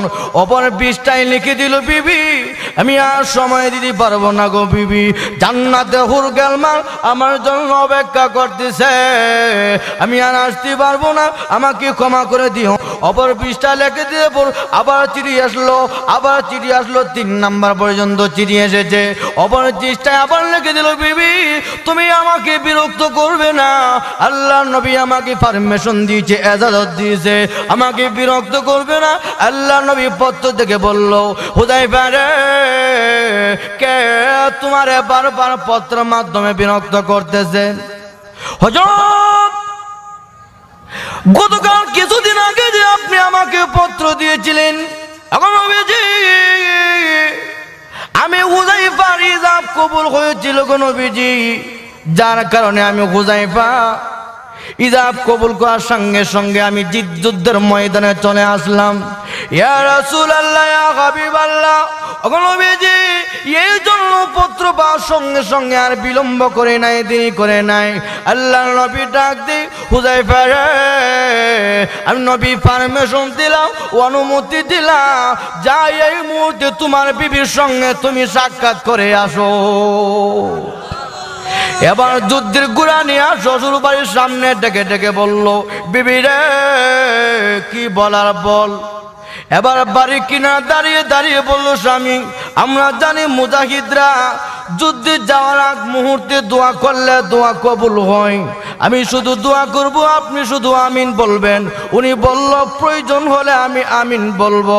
এবার স্ত্রী দোয়া করলো, প্রভু গো নতুন বিয়ে হয়েছে, দেখা সাক্ষাৎ হয় নাই, আল্লাহ যুদ্ধের ময়দান থেকে আমার স্বামীর ফেরত এনেও।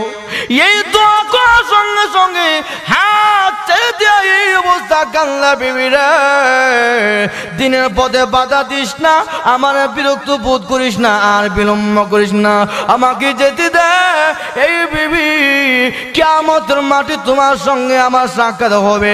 এই কথা বলে যুদ্ধের মধ্যে আল্লাহ নবীর সাহাবী হুযায়ফা রাদিয়াল্লাহু তাআলা আনহু চলে গেল। উনি চলে যাওয়ার পর যুদ্ধ করতে করতে আল্লাহ রাস্তায় নবীর সাহাবী আল্লাহ রাস্তায় শহীদ হয়ে যায়। কি পরিমাণ মহাব্বত ছিল আল্লাহ এবং আল্লাহর রাসূলের প্রতি, দ্বীনের প্রতি, যেরকম ঠিক না বেঠে। এই জন্য ভাইরা আমার, ওই সাহাবা কেরাম আল্লাহ এবং আল্লাহ রাসূলকে মহাব্বত করার কারণে দাম কমছে না বাড়ছে? বাড়ছে। যাক বলতেছিলাম, এই জন্য সুর গুহায় আবু বকর সিদ্দিক রাদিয়াল্লাহু তাআলা আনহু নবীজিরে নিজের জীবনের চেয়ে বেশি মহাব্বত করছে, নবীর আমলে হয়েছে, ঠিক না ঠিক? এই আমলে হওয়ার কারণে এখন সেই গোত্রের ভেতরে 3 দিন 3 রাত অবস্থান করার পর আল্লাহর নবী এখান থেকে রওনা হবে মদিনার দিকে। এই অবস্থা একজন বেঈমান কাফির সুরাকাম আল্লাহর নবীকে ফলো করে নবীজির পেছনে পেছনে আসতেছে, আক্রমণ করবে। আল্লাহর নবী ডাক দি, প্রভু গো জালিমের জুলুম থেকে হেফাজত করো। দোয়া করার সঙ্গে সঙ্গে ইয়ামার সুরাকা দেখা যাচ্ছে গুড়া নিয়ে নিচে ডাবতে শুরু করছে। সুবহানাল্লাহ, কোন নিচে ডাবতেছি। সুরাকা বলল, ইয়া রাসূলুল্লাহ আমি মাফ চাই, ক্ষমা চাই, হুজুর ভুল করছি। একবার দুইবার তৃতীয়বার পর্যন্ত আসতেছিল। শেষ পর্যন্ত কেউ বলে মুসলমান হয়েছে, কেউ বলে মুসলমান হন নাই, তবে নবীজিকে আর আক্রমণ করে নাই, চলে যায়। এই অবস্থা আল্লাহর নবী মদিনার দিকে যাচ্ছে। ইতিহাসের কিতাবে লেখছে যে সাহাবা কেরাম মদিনার লোকেরা রাসূলের আগমন উপলক্ষে এত আনন্দ উল্লাস জীবনে কোনোদিন এমন আনন্দ উল্লাস করে নাই। সুবহানাল্লাহ। প্রত্যেক দিন মদিনার বর্ডারে এসে সকলে দাঁড়িয়ে থাকি, কোন দিন বিশ্ব নবী আসবে, মদিনা ধন্য হবে। সুবহানাল্লাহ।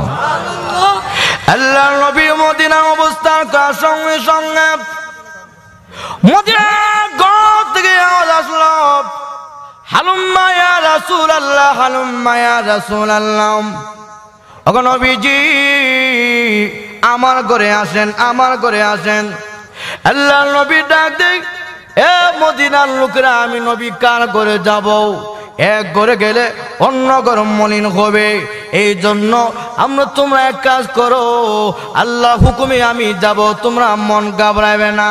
মদিনার ছেলে মেয়েরা এত আনন্দ উল্লাস। আল্লাহর নবীর মনে আঘাত ছিল। কি আঘাত? বিশ্ব নবীর ধর্মস্থান ছেড়ে দিয়া, খানা কাবা ছেড়ে দিয়া আল্লাহর নবী মদিনা আসলো। মদিনার ছেলে মেয়েরা নবীজিকে দেখে এত আনন্দ উল্লাস, আল্লাহর নবী চোখের পানি ফেলে দিয়ে কান্দে।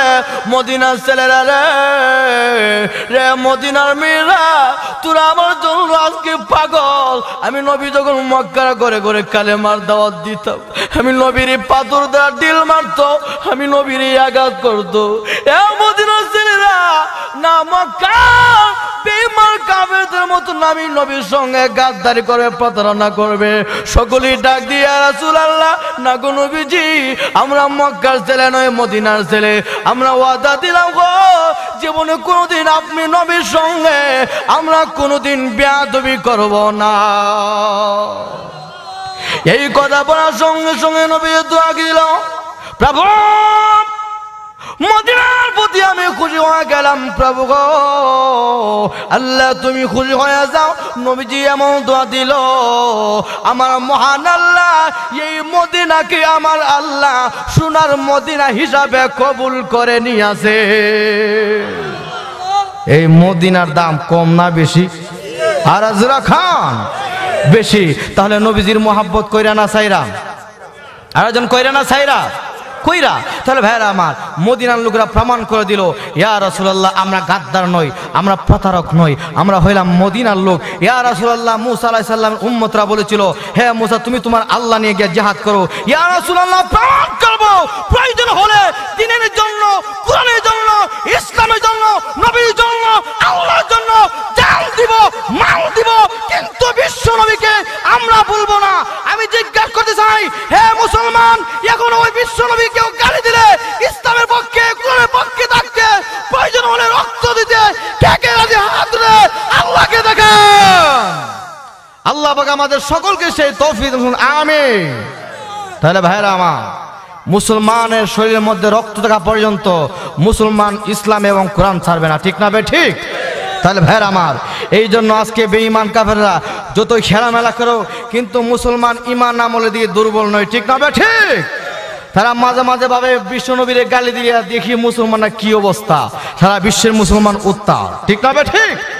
এই জন্য ভাইরা আমার, সেই আল্লাহর নবী মদিনা অবস্থান করার সঙ্গে সঙ্গে মদিনার অবস্থা পরিবর্তন হয়ে গেল। সুবহানাল্লাহ। কি পরিবর্তন? আল্লাহু আকবার। এমন পরিবর্তন, মদিনার প্রত্যেকটা অলিতে গলিতে শুধু সেই তলাল বাদরু আলাইনা মিন সানিয়াতিল বিদা, এমন অলিতে গলিতে সুমধুর কণ্ঠে আওয়াজ আসছে, হযরত আমার গুলি অবস্থা করে একটু রহমত দিয়ে যান, বরকত দিয়ে যান। আল্লাহ নবী ডাক দেয় মদিনার ছেলেরা, রে মদিনার মেয়েরা, আল্লাহ পারমিশনে আমার উটটা যেখানে অবস্থান করবে আমি নবী সেখানে অবস্থান করব। উটটা যেতে যেতে আবু আইয়ুব আনসারী রাদিয়াল্লাহু তাআলা আনহু উনার বাড়ির সামনে অবস্থান করলো। উনার বাড়ির সামনে কেন অবস্থান করলো তার একটা ইতিহাস আছে। হাজার হাজার বছর আগে একজন বাদশা ছিল, তুব্বাতুল আউয়াল হিমিয়ারি বাদশা। ওই বাদশা এই অবস্থা শাম দেশ থেকে অনেক দেশে সফর করার নিয়তে বের হচ্ছে। আস্তে আস্তে ওই তুব্বাতুল আউয়াল বাদশার সঙ্গে অনেক আলেম উলামা আছে, অনেক শিক্ষাজীবী বুদ্ধিজীবী আছে, অনেক জ্ঞানী গুণী লোক আছে। ওই বাদশা যখন মক্কা আগমন করলাম, দেখা যায় মক্কার লোকের তারে সম্মান করে না, হাল্লান চালান অভ্যর্থনা দেয় নাই। বাদশার মনে মনে খুব মনে মনে রাগ, এই মক্কা নগর লোকেরা আমার সঙ্গে বেয়াদবি করলো। বাদশা মহোদয় বলল, এই মক্কা নগরে খানা খাওয়া ভেঙে ফেলবো। নাউজুবিল্লাহ কোন না। এই কথা বলার সঙ্গে সঙ্গে বাদশা নাক মুখ দিয়া রক্ত প্রবাহিত হইতে শুরু করলো। সুবহানাল্লাহ কোন। রক্ত বের হচ্ছে, শুধু তাই নয়, দুর্গন্ধ বের হচ্ছে, নাক মুখ দিয়া রক্ত প্রবাহিত হচ্ছে। তখন চিকিৎসক ছিল, চিকিৎসারা দেখলো ভালো করতেছে না। কবিরাজ ছিল, কবিরাজও ভালো করতে পারতেছে না। আলেম উলামার জামাত ছিল, উনি যে বড় হুজুর ছিল, উনি বলল, বাদশাহ হুজুর আপনি মনে মনে কোনো খারাপ ধারণা করেছেন? উনি বলল জি। তাহলে আপনি মনে মনে তওবা করে নেন। মনে মনে তওবা করছে, সাথে সাথে রক্ত বন্ধ হয়ে গেছে। সুবহানাল্লাহ কোন। রক্ত যখন বন্ধ হয়ে গেল, এই অবস্থা এই জামাত নিয়ে আবার আসলো মদিনার প্রান্তে। ওখানে আসার সঙ্গে সঙ্গে মদিনার মাটির গ্রান নেই, আলেম উলামা। সুবহানাল্লাহ কোন। ওই মাটির গ্রান নিয়ে আলেম উলামা মদিনার মাটির মধ্যে বিশ্ব নবীর সুগ্রান পেয়ে গেল। সুবহানাল্লাহ কোন। আলেম উলামা ডেকে বলল, এ বাদশা মহোদয়, আমরা আলেম উলামার জামাত আমরা এই মদিনার মাটি ছেড়ে কোথাও যাব না। সুবহানাল্লাহ কোন কেন? যে নবীর উসিলা করে আমার আল্লাহ আসমান বানাইলো, জমিন বানাইলো, সব বানাইলো। যেই নবীকে না বানাইলে আল্লাহ কোনো কিছু সৃষ্টি করতেন না। ওই বিশ্ব নবীকে আল্লাহ রাব্বুল আমিন মক্কা নগরে পাঠানোর সঙ্গে সঙ্গে মক্কাতে হিজরতের উদ্দেশ্যে আসবে মদিনায়, মদিনায় অবস্থান করবে, মদিনা ওনার রওজা পাক হবে। আমরা যদি ওই নবীজিকে পাই, আমরা ওনার কালেমা গ্রহণ করে ধন্য হয়ে যাইব, ওনার উম্মত হয়ে ধন্য হইব। ওনার কালেমা গ্রহণ না করতে বললে আমাদের ছেলে মেয়েরা মুসলমান হবে, ওরা যদি না পায় নাতিপুতিরা হবে, ওরা যদি না পায় এরপর প্রজন্মরা হবে, তারপরও যদি না হয় বাদশাহ মহোদয় বিশ্ব নবী যদি মদিনার অলিতে গলিতে ঘোরাফেরা করে, বিশ্ব নবীর ওই রাত মুবারক তো বাবা মুবারক দুলা যদি আমাদের কবর মধ্যে পৌঁছে যায় গো, আমাদের কবরে আযাব হবে না। কি সহিনিয়ত দেখেন, কি সহিনিয়ত। ওই দেখেন আমি যে নিয়তের আলোচনা করছিলাম শুরুতে, কি সহিনিয়ত। হাজার হাজার বছর আগে সহিনিয়ত করছে নবীজিরে আমরা না পাইলে আমাদের পর প্রজন্ম, ঠিক না? তাও যদি না পাই নবীজির দুলাম্বর তো কবরে আয়া ফসলে আমাদের কবরে আযাব হবে। কি সহিনিয়ত দেখেন। ওই প্রজন্মের লোকেরই এই রাজা বাদশাহ এমন একই বিশ্বাস হইলো, কারণ এটা কেরামতি আগে দেখিয়েছে, ঠিক না বে ঠিক? আগে একটা কেরামতি দেখে আসলো, আলেম ওলামার কাছ থেকে পেয়ে আসলো। ওই খানা খাবার সঙ্গে বেয়াদবি করছে, নাক মুখ দেয়া রক্ত প্রবাহিত হয়েছিল। তখন রাজা বাদশাহ আবারকে সিটি লিখলো, ইয়া রাসূলুল্লাহ, ইয়া হাবিবাল্লাহ, আমি আপনার উম্মতের মধ্যে পহেলা উম্মত। সুবহানাল্লাহ কোন। আমি আপনার ইসলাম ধর্মের প্রতি ঈমান আনলাম, আপনার প্রতি ঈমান আনলাম। এই সিটিটা লেখা ওই আলেম ওলামার জামা 400 জন আলেম ছিল, তাদেরকে 400 বাড়ি ঘর করে স্বর্ণ মুদ্রা দিয়ে হাদিয়া দিয়া এবং একটা নবীর জন্য রেস্ট হাউস করে দিয়ে গেছে। বলছে নবীজি যদি মক্কা থেকে হিজরতের উদ্দেশ্যে মদিনা আসে, নবীজিরে বলবেন এইখানে রেস্ট করবে, আর এই সিটিটা নবীজির কাছে পৌঁছে দেন। আপনারা এই দায়িত্ব দিয়ে দিলাম, আপনি না ফেলে আপনার ছেলে, ছেলে না ফেলে আপনার নাতি, নাতি না ফেলে প্রতি এইরকম প্রজন্মের কাছে এটা দিয়ে দিবেন, ওসিয়ত আমার। এই অবস্থা নবীজির উটটা ওখানে অবস্থান করলো। নবীজি গিয়ে বললো, এ আবু আইয়ুব আনসারী, হ্যাঁ সেই চিঠিটা কোথায়? সুবহানাল্লাহ কোন। চিঠিটা পেয়ে নবীজি বলল, ধন্য তুব্বাতুল আওয়াল হিমিয়ারি বাদশাহ, ধন্য। সুবহানাল্লাহ খান। ভাইর আমার, এবার চিন্তা করুন, সেই বাদশাহ শত শত বৎসর আগে সে যে সহিহ নিয়ত করেছে, বিশ্ব নবী সেই কালেমা গ্রহণ করেছে এবং আলেম ওলামাদের সে সহিহ নিয়ত করছে, আল্লাহ পাক তাদের নিয়ত কবুল করছে কি করছে না? করছে। ঠিক তদ্রুপ আপনাদের কাছে অনুরোধ, আপনাদের এই দেশ অনেক ভাগ্যবান। কেন? আপনাদের কবরবাসীরা ভাগ্যবান। এই মাদ্রাসার মধ্যে কোরআন পড়া হবে, মাদ্রাসার মধ্যে কোরআন হবে, জিকির হবে, এই নামাজ হবে, এই মাদ্রাসার মধ্যে এই আমল হবে 24 ঘন্টা। আপনাদের আলী আওলাদরা তা খুশি আনন্দিত, দুর্গম ঠিক না বেঠে? কারণ এই কোরআনের আওয়াজ আপনাদের ঘরে ঘরে পৌঁছবে, এই কোরআনের আকার, এই আলু বাতাস যা আছে এই খবরে পৌঁছবে। এই ছাত্ররা আপনাদের এখানে খাওয়া দাওয়া করে আপনার সাহায্য সহযোগিতার মাধ্যমে এই মাদ্রাসা প্রতিষ্ঠিত হচ্ছে, ঠিক না ঠিক? এই জন্য ইন্তিকালের পরে বুঝে আসবে আমলের কি কদর, যেরকম ঠিক না ঠিক? এই জন্য ভাইরা আমার বলতেছিলাম, এই তুব্বাতুল আওয়াল হিমিয়ারি বাদশাহ সে কি করলো? সে ঈমান আনলো এবং সেও বুঝতে পারলো যে ইসলামে কি দরদ, ইসলামে কি গুরুত্ব, ইসলামে কি মর্যাদা, যেরকম ঠিক না ঠিক? এই জন্য অতি যেই সমস্ত রাজা বাদশারা, যেই সমস্ত বড় লোকরা, প্রভাবশালীরা ঈমান আনছে, সফল হয়েছে, আমি জিজ্ঞাসা করতে চাই, হে মুসলমান সচেতন হন। বর্তমান এই ইসরায়েলরা এই জেরুজালেমকে তারা রাজধানী হিসেবে স্বীকৃতি দিতে চায়। আমি জিজ্ঞাসা করতে চাই, মুসলমানের এক ফোঁটা রক্ত থাকতে ইসরায়েলের রাজধানী আল্লাহর মুসলমানদের প্রথম কাবা এই বাইতুল মুকাদ্দাস দখল করতে দেবে না, যেরকম ঠিক না ঠিক? কারণ মুসলমান কোন পারমাণবিককে বই করে না, মুসলমান শেখ এক আল্লাহ বিশ্বাসী, যেরকম ঠিক না ঠিক? এই জন্য আজকে সারা বিশ্বে হিন্দু বৌদ্ধ খ্রিস্টান ঐক্যবদ্ধ হয়ে গেছে, মুসলমান মেরে ফেলবে। এই বেঈমান কাফেররা, আমার আল্লাহ বলে মুসলমানের ওসিলা আমি আল্লাহ আকাশ জমি সৃষ্টি করছি, ঠিক না ঠিক? মুসলমান না থাকলে আলু বাতাসও পাবে, মুসলমান না থাকলে আমি আল্লাহ নিয়ামত দিব না। তা মুসলমানের দাম কম না বেশি? আরো জোরে কম? বেশি। এক মূর্তি পূজক হুজুর সাল্লাল্লাহু আলাইহি সাল্লামের সঙ্গে ঠাট্টা মশকরি করে নবীজি এক আল্লাহর প্রতি আহ্বান করে দ্বীনের দাওয়াত গ্রহণ করেন। আল্লাহর নবী যাচ্ছে রাস্তা দিয়ে, এই অবস্থা, সেই মূর্তি পূজক দৌড়ে আসলো, হুজুর হুজুর আপনি কি দাওয়াত দেন? ও কালেমার দাওয়াত দেই।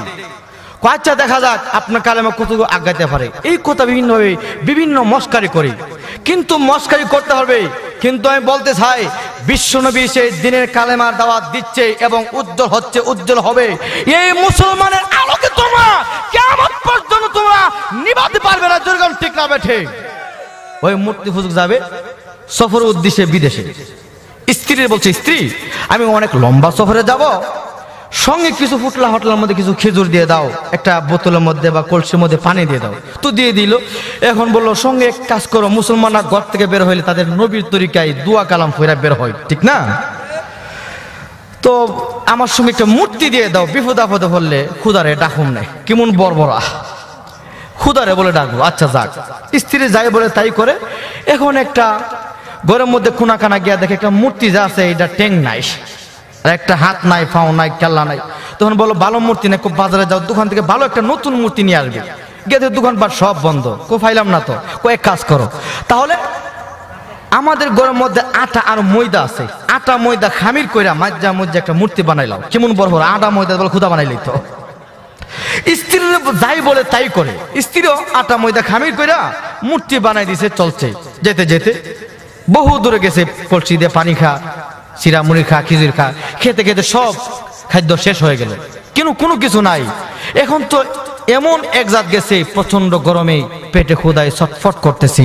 আহা ডানে বামে তাকা, কোনো লোক নাই, কোনো কিছু নাই, দোকান নাই, হোটেল নাই, বাড়িঘর নাই। চিন্তা করলো কি করা যায়। তখন চিন্তা করলো আহা আমার সাথে তো ক্ষুধা আছে, ক্ষুধার এটা গেল। ওই ক্ষুধার কথা মনে পড়ছে। এখন যে আটা ময়দা খামির করে ক্ষুধা বানাইছে, মূর্তি বানাইছে, এটা দাঁড়িয়ে থাকতে পারবে?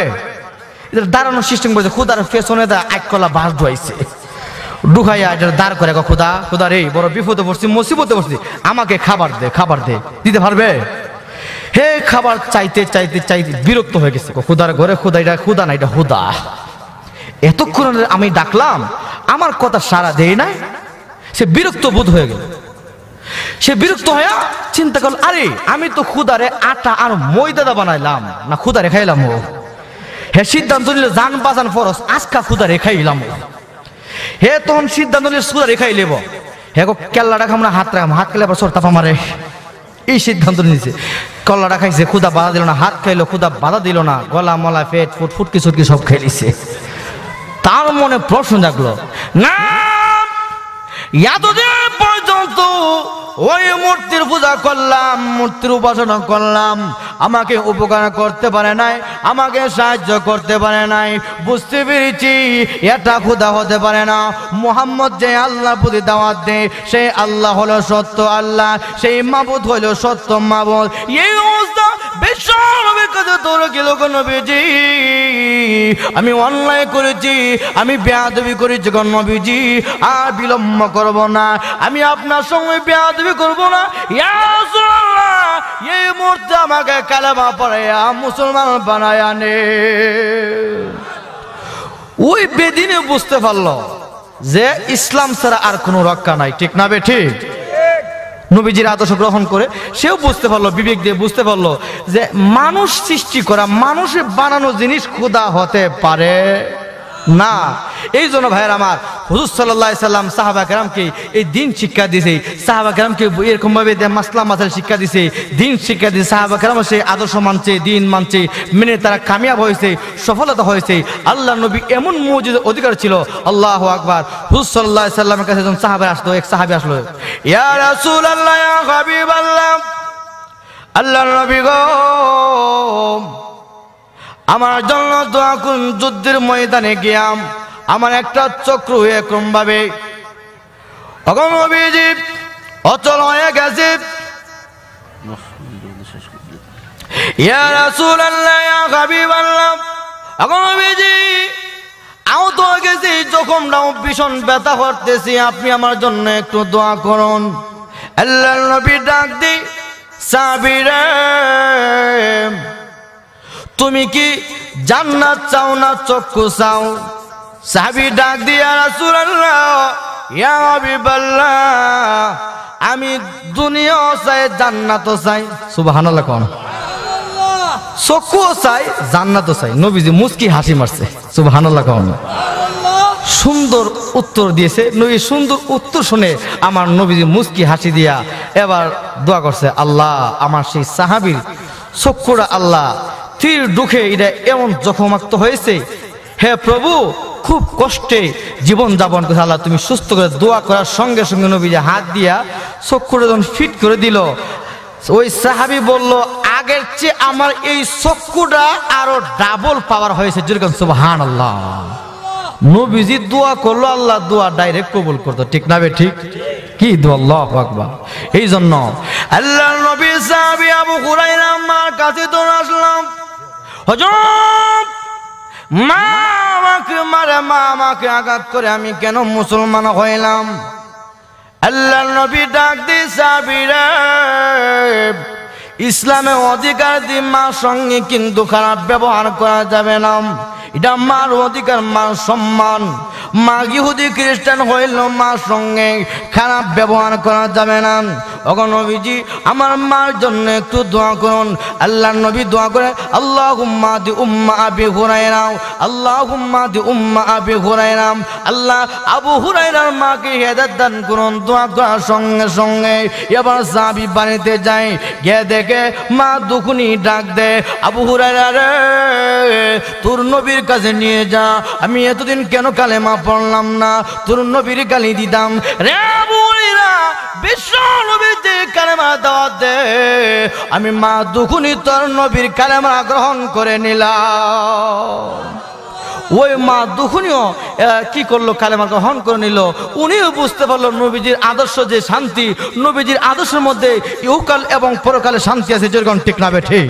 এই জন্য সাহাবা কেরাম রাদিয়াল্লাহু তাআলা আজমাইন উনারা শুধু সেই আদর্শ গ্রহণ করার কারণে সাহাবা কেরামের মধ্যে ছিল শান্তি কিন্তু একটা জিনিস ছিল না সম্পদ ছিল না ঠিক না বেঠে শান্তি ছিল আজকে আমাদের মুসলমানের মধ্যে বাড়িঘর আছে জমি জামা আছে ধন সম্পদ আছে একটা জিনিস নাই সেটা কি সেটা শান্তি নাই ঠিক না ঠিক আরে ভাই আমার টাকা পয়সা আছে গাড়ি বাড়ি আছে আমার মার্কেট আছে জমি জামা অনেক কিছু আছে এখানে যদি শান্তি না থাকে এই টাকা পয়সার কোনো মূল্য আছে মূল্য আছে অনেক লম্বা আলোচনা আমি ক্লান্ত হয়ে গেলাম আসলে নাস্তা করে উঠে গেছি খাবারও খাই নাই এই জন্য যেহেতু অনেক লম্বা হয়ে গেছে আরো অনেক দূর থেকে আসছি আগামীকাল আবার 2টা প্রোগ্রাম আর বেশি লম্বা আলোচনা করবো যেই আলোচনা আপনাদের সামনে করতেছিলাম তো আসলে এরকম ভাবে আমিও বেশি আপনাদের মন ভরে আলোচনা করতে পারি নাই তো আল্লাহ পাক আমাকে যদি আবার কোন সময় তৌফিক দেয় আল্লাহ পাক আমি আপনাদের সামনে ইনশাআল্লাহ আবার আলোচনা করব আর আমি যে বিষয় নিয়ে আজকে আলোচনা করেছিলাম হুজুর সাল্লাল্লাহু আলাইহি সাল্লামের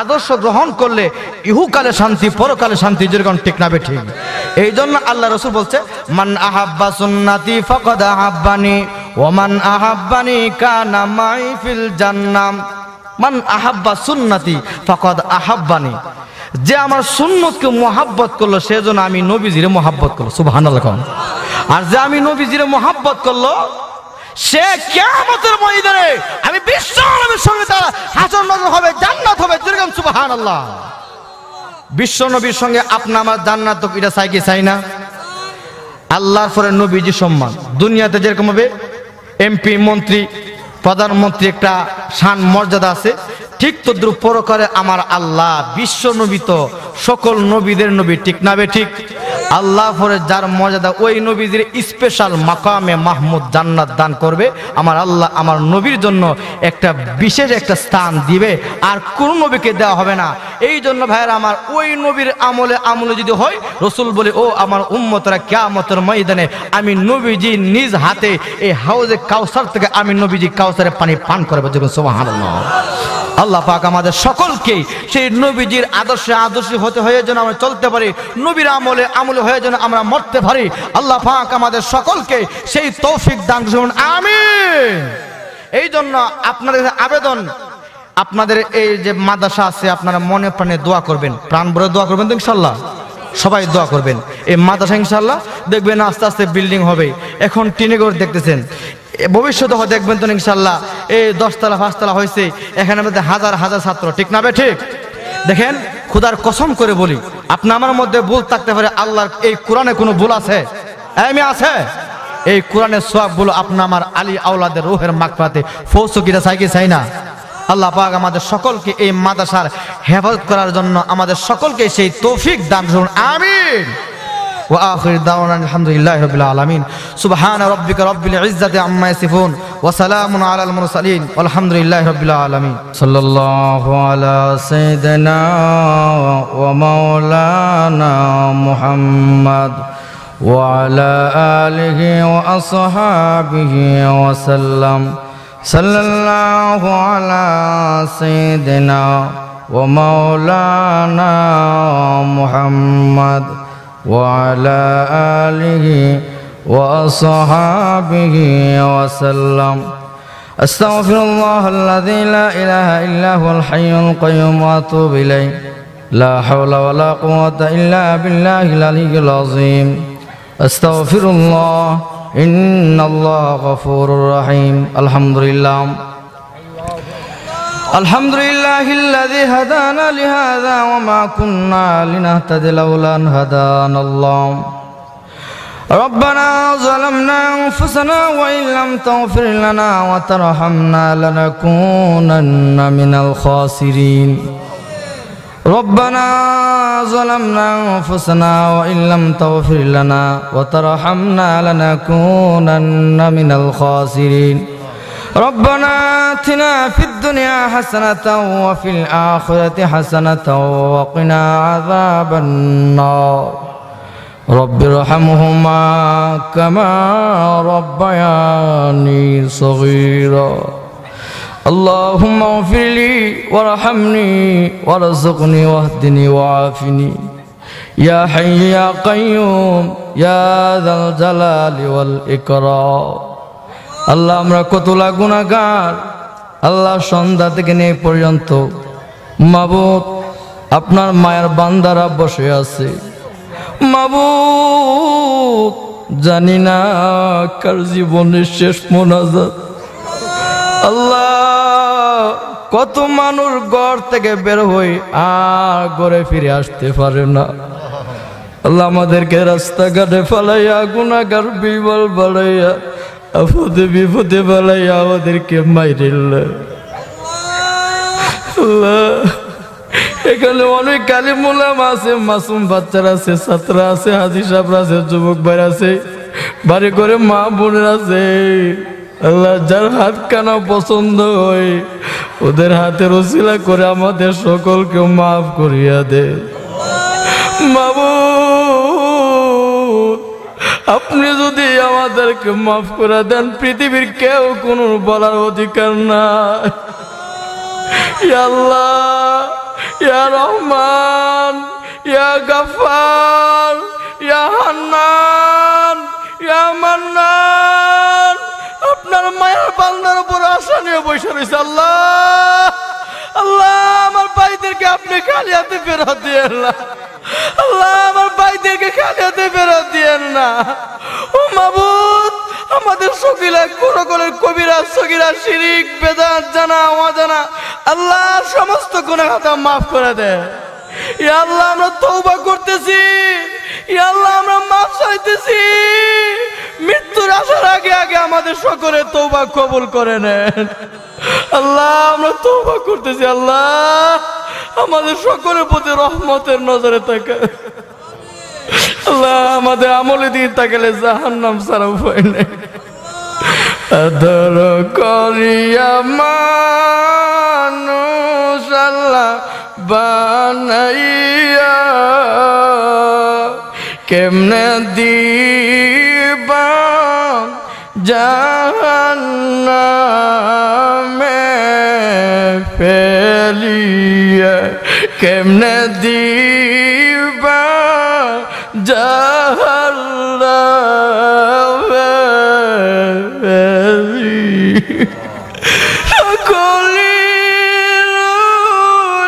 দরজা হইতে আল্লাহ ফিরিয়া তোমার যাই রইলাম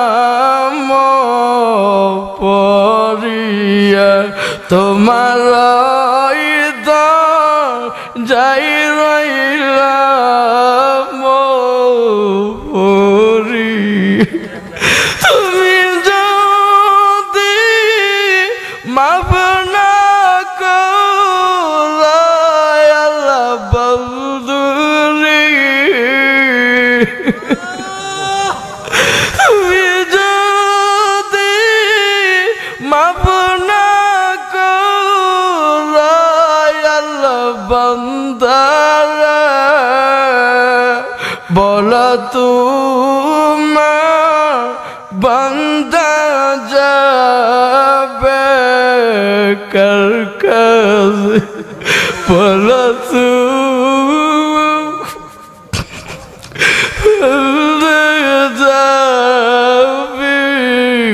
কার কাছে আপনি যদি আমাদেরকে মাফ না করে আল্লাহ বলেন আমরা কার দরবারে যাইব আল্লাহ সূর্য উপরে থাকবে আসর ময়দানে আল্লাহ কত মানুষের মাথাগুলো মগজে আল্লাহ গলে গলে পড়বে আল্লাহ ওই কঠিন মুহূর্তে আল্লাহ আপনি আমাদেরকে সকলকে আরো সে ছায়া দান করিয়ে আল্লাহ আমাদের সকলকে বিদায় হিসাবে জান্নাত দান করিয়ে আল্লাহ আপনি আমাদের সকলকে মাফ করিয়া দেন আল্লাহ মৃত্যুর আগে আসার আগে আগে আমাদের সকলকে মাফ করিয়া দেন আল্লাহ এই মাদ্রাসাকে আপনি কিয়ামত পর্যন্ত কবুল করে নেন আল্লাহ মাদ্রাসার এলাকার লোকের বড় মায়া মুহাব্বত করে দান করে লজিং রেখে খাওয়া দাওয়া করে ইয়া আল্লাহ এই এলাকার লোকদেরকে আপনি খালি হাতে ফেরত দিয়ে আল্লাহ এলাকার লোকদেরকে আপনি সকলকে মাফ করিয়া দেন কবরবাসীরা দুনিয়ার আওলাদে দিত গেছে আমাদেরকে বলিস না বাড়ি গরু ভাইয়া জমি জামা ভাইয়া তখন পারবে আমাদেরকে বলিস না আল্লাহ আমাদের মাতা পিতার খবরে আর আযাব দিয়ে এই কোরআনের বাগিচার উসিলা করে এই এলাকার জিন্দা মুর্দা মাফ করিয়া দেন আমার মা বোন থেকে আপনি মাফ করিয়া দেন আল্লাহ আপনার হুকুম নবীর তরিকা মতে আমাদের সঙ্গে চলার তৌফিক দান করুন আল্লাহ আমাদের সকলকে ক্ষমা করিয়া দেন ও সাল্লাল্লাহু তাআলা আলা মুহাম্মদ ওয়া আলা আলিহি ওয়া আসহাবিহি আজমাইন আমিন বিরহমাতিকা ইয়া আরহামার রাহিমিন।